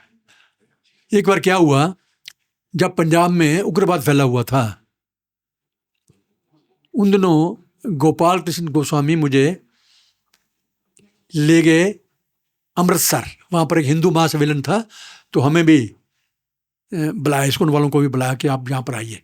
तो यहाँ पर बसें भर करके हम लोग गए थे, 3-4 दिन वहाँ पर रहे थे। जब वो प्रोग्राम ख़त्म हुआ तो अपना बोरी बिस्तरा मैंने बांधा। मेरी आदत थी अपना दरी चद्दर साथ लेके चलता था जहाँ भी चलता था। उन दिनों रिवाज भी था, सब लोग लेके चलते थे। दुर्गियाना मंदिर में हम लोग ठहरे थे अमृतसर में। तो जब जाने को हुए रेलवे स्टेशन, तो आती दफ़ा तो बस में आए थे, महाराज भी हमारे साथ ही गए थे बस में हमारे। बोलते हैं श्रीधाम तुम जा रहे हो? मैं क्या हाँ। और बाकी लोग, मैं वो भी उन्हीं के साथ ही जा रहा हूँ मैं। ठीक है, उनको जाने दो, आप अपना सामान मेरे कमरे में ले आओ दुर्गाना मंदिर में। वहाँ पर नवजुंदर स्वामी, मैं और गोपाल महाराज थे। कहते हमने अभी आज जाना है वैष्णो देवी। वैष्णो देवी वहाँ पर एक नवजुंदर स्वामी ने कहीं अप्रोच की थी, एक आश्रम मिलने वाला था हमें, बाद में मिला नहीं खैर वो। तो चले गए अमृतसर, सॉरी अमृतसर से नहीं, वैष्णो देवी चले गए। तब वैष्णो देवी से जब हम आए, वापस आए, तो चंडीगढ़ आए, क्योंकि जो हमारे पास कार थी नवजुंदर स्वामी की थी, वो चंडीगढ़ की थी। उस समय नवजुंदर स्वामी, त्रिविक्रम स्वामी के बाद नवजुंदर स्वामी प्रेसिडेंट बने थे वहाँ के, उनके बाद फिर मैं बना था। सो जब चंडीगढ़ आए तो महाराज मुझे बोलते हैं आपने अभी यहाँ पर रहना है चंडीगढ़ में। मैं जी आपने मुझे पहले बताया ही नहीं। नहीं, ये नवजुंदर स्वामी जो हैं अफ्रीका जा रहे हैं, उन दिनों अफ्रीका में प्रचार करते थे वो, तो वो चले जाएं और मैं भी अभी जा रहा हूँ दिल्ली वापस, तो आपको यहाँ रहना है। मैं जी मेरे पास ना कपड़े हैं ना, वो जो थोड़े से कपड़े थे गंदे हो गए 3-4 दिन में, तो अभी घर जाऊँगा कपड़े सब सफाई करके लाऊंगा। कहते नहीं, कल शनिवार है, परसों इतवार है, तो शनिवार इतवार तक आप रहो, सोमवार का सॉरी संडे का प्रोग्राम यहाँ करो, और मंडे को आप चले जाना, वहाँ से सामान ले आना, फिर बाद में यहाँ ही रहना है। मैं क्या करता, और ज़बरदस्ती बस अब मुझे वहाँ पर फेंक दिया। अब और ये दोनों चले, वो जो अफ्रीका चले गए, ये दिल्ली वापस आ गए। शनिवार तो मैं कभी ये किताब पढ़ूँ या ये किताब, कभी उससे पहले ना कभी मैंने कीर्तन किया था, ना कभी मैंने लेक्चर किया था, और मंदिर को तो क्या संभालना है मैंने। सारा दिन मैं पढ़ता रहा, कभी ये किताब पढ़ूँ, या ये पढ़ूंगा, ये पढ़ूंगा, ये पढ़ूंगा, ये कैसेट सुनूँ, कैसे प्रभुपाद जी के कैसेट सुनता रहा, कुछ मिले। जब बोलने का समय आया तो भूल जाता हूँ। उसके बाद क्या हुआ कि संडे आ गया। दोपहर को 12 बजे प्रोग्राम शुरू हो जाता है वहाँ पर। भगवान को प्रणाम किया और बैठ गया। सर्दियों के दिन थे। और सामने क्या देखता हूँ, वहाँ के लेफ्टिनेंट गवर्नर पंजाब और हरियाणा के चन्ना रेड्डी जी और उनकी वाइफ, उनका परिवार, वो सामने। मेरी तो और हवा निकलती जाए। मैं कहा अब नॉर्मल आदमी के सामने नहीं बोल पाऊंगा तो इनके सामने क्या बोल पाऊंगा। इतनी देर में वहाँ के इंस्पेक्टर जनरल पुलिस, हालांकि मैं उनको जानता था, मैं उनकी सास के थ्रू, उनकी सास जो थी दिल्ली मंदिर में आती थी, पार्था सारथी मंदिर में, जब हमारा ग्रेटर क्लास में मंदिर था, तो तब से मेरी जान पहचान थी। लेकिन इस समय तो वो एज ए IG आ रहे हैं यहाँ पर, और चारों तरफ पुलिस खड़ी है उधर। और एक कोई प्रिंस थे किसी स्टेट के, नाभा के या कहाँ के सरदार जी थे, वो थे, बड़े बड़े लोग। और पूरा जो ग्राउंड थी वो पूरी भरी हुई थी। चंडीगढ़ में देखा कि वो तो बड़ी जगह है, तो मंदिर तो बना नहीं था उस समय, खुला ग्राउंड थी पूरी, सारे बैठे हुए हैं। छोटा सा मंदिर होता था, इतना बड़ा, और वहाँ पर भगवान। अभी मैं क्या बोलूँ इतनी पब्लिक के सामने। मैं बार बार, जय राधा माधव तो घर में गाते थे, घर में कीर्तन करते थे, घर में पढ़ते भी थे, बस वही शुरू किया। कभी भगवान की तरफ देखूं, कभी प्रभुपाद जी की फोटो थी, बैठे हुए प्रभुपाद जी। यहाँ कहाँ फोटो है, यहाँ पर ऐसी नहीं फोटो है, नहीं है, अच्छा कुछ भी थी, प्रभुपाद जी की फोटो थी, बैठे हुए हैं वो। तो प्रभुपाद जी की तरफ देखूं, प्रभुपाद जी अभी संभाल लो मुझे क्या, और शुरू कर दिया जय राधा माधव कुंज बिहारी, बोलता रहूं और इधर बोल रहा हूं। उसके बाद हरे कृष्ण महामंत्र बोलना शुरू कर दिया। अभी आ गया श्लोक बोलने का बारी, ओम नमो भगवते वासुदेव, तब तक भी ठीक है। किताब खोली और कोई श्लोक याद आ गया, जो जो पहले याद किए थे वो तो नहीं, वो तो काँप रहा हूँ, तो लोगों को नहीं दिखाई दे रहा था काँप रहा, अंदर से मैं काँप रहा था। तो किताब खोली, खोलने के बाद जो श्लोक आ गया वो पढ़ता रहा। तो प्रभुपाद जी इतने शक्तिशाली हैं, अपने शिष्यों को ताकत देने वाले हैं। इतना फर्स्ट क्लास लेक्चर, ये मैं नहीं कह रहा, लोगों ने कहा फिर मुझे कि प्रभु जी बहुत बढ़िया लेक्चर दिया आपने। और पूरे लेक्चर के 1 घंटे के लेक्चर के 1 घंटे से ज़्यादा ही हो गया था लेक्चर। क्वेश्चन आंसर भी हुए, पता नहीं कहाँ से जवाब दिए, प्रभुपाद जी ने दिए, मैंने तो नहीं दिए। तो वो ऐसा पहला एक्सपीरियंस मुझे रहा कि प्रभुपाद जी अपने शिष्यों की कैसे मदद करते हैं। एक बिल्कुल आदमी, बिल्कुल नया आदमी, जिन्हें कभी ना लेक्चर दिया है, ना कभी कीर्तन किया है मंदिर में, उस दिन भर लेक्चर भी किया, कीर्तन भी किया, और फर्स्ट क्लास, और बड़े बड़े लोगों के बीच में, ये छोटे मोटे लोग नहीं, बड़े बड़े लोग। कौन कौन था ये, चन्ना रेड्डी, उनकी पत्नी, वो यूपी के भी रहे हैं वो गवर्नर, और इंस्पेक्टर जनरल पुलिस, उनकी लड़का उनका, उनकी वाइफ, और एक चंडीगढ़ के जो पंजाब के पहले और जम्मू के पहले वो जज थे, जम्मू कश्मीर के, और बाद में यहाँ आ गए चंडीगढ़ के पहले, उनके नाम की वो भी हैं, महाजन, मेरचंद महाजन। हाँ, पूरी दुनिया में मशहूर है, बड़ी बड़ी यूनिवर्सिटियाँ, कॉलेजेस उनके हैं अभी। वो भी वहाँ पर थे, उनका पूरा परिवार, उनकी बहुएं सारी वहाँ पर थी। प्रभुपाद जी ने कृपा कर दी। तो ये प्रभुपाद जी का अमेरिकल है, ये जादू है जी। उसके बाद फिर मैं उसके ये तो हो गया पहला एक्सपीरियंस मेरा लेक्चर देने का, और बड़े लोगों, पहले दिन ही बड़े लोगों के बीच में लेक्चर देने का। नवजुंदर स्वामी मुझे बाद में एक दफ़ा आए, उनके घर में लेके गए, मेरचंद महाजन के घर में। तो हम तो पहले उनके घर में प्रोग्राम था, कीर्तन था, थोड़ा लेक्चर तो नवजुंदर स्वामी ने करना था उस दिन। तो मैं पहले पहुंच गया वहाँ पर, मंडली लेकर के वहाँ पर। तो वहाँ पर बातें चली, जब बातें चली तो मेरचंद महाजन मुझे बोलते हैं कहते आप तो हमारी तरफ के लगते हो। मैं क्या, कहते कहाँ के रहने वाले हो? मैंने बताया मैं फिलहाल तो हम लोग पठानकोट के पास जौनपुर है वहां रहते हैं। आप पहले से पाकिस्तान से पहले कहाँ थे? तो मैंने बताया कि जम्मू के पास अभी भी हमारा गांव है, इंडिया में पड़ता है वो, और एक गांव हमारा वहां से 5 किलोमीटर दूर पाकिस्तान के बीच में पड़ता है। ओ, नाम दिया सुकोचक।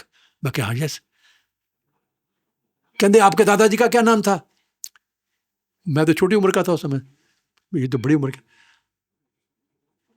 मैंने तो पाकिस्तान देखा भी नहीं था उस समय। मैंने नाम बताया, मैं पंडित दीनानाथ। वो तो हमारे गुरु हैं। जितने भी महाजन उस इलाके के थे वो, और राजपूत जो राजा खानदान के थे, उनके गुरु थे वो। तो उन्होंने मुझे बताया कि आप तो हमारे गुरु हैं। मैं गुरु नहीं हूँ, मेरे दादाजी गुरु थे, नहीं गुरु थे। दो स्टेट के गुरु थे वो, एक चंबा के और के जम्मू में एक छोटी सी स्टेट है जसरोटा राजपूत होते हैं, वो सारे हमारे दादाजी के। हमें भी वो मानते हैं अपने गुरु उनके, पहले वाले, अभी तो कोई नहीं मानता, उस समय मानते थे। सो उन्होंने बताया, अपनी वाइफ को बुलाया नाम लेकर के, बाबा प्रणाम करो इनको, आपके गुरु। फिर जितनी बहुएं थी कि 3-4 सभी बहुओं को बुलाया, सब प्रणाम करो जी हमारे गुरु जी। इतने संस्कारी लोग थे, इतने बड़े बड़े पदों पे होने के बावजूद भी इतने संस्कारी लोग। वो इस्कॉन के साथ प्रभुपाद जी की वजह से जुड़े हुए हैं। चन्ना रेड्डी तो हमारे गुरु बहन, चन्ना रेड्डी जो है गुरु भाई थे हमारे, और उनकी वाइफ भी गुरु बहन थी। उन्होंने प्रभुपाद जी से दीक्षा भी ली है जब ये यहाँ पर थे ना, लखनऊ में गवर्नर थे, वहाँ ली थी दीक्षा, यहाँ हैदराबाद में ली थी, ऐसा कुछ है, मुझे याद है, याद नहीं आ रहा मुझे, लेकिन वो हमारे गुरु भाई बहन थे।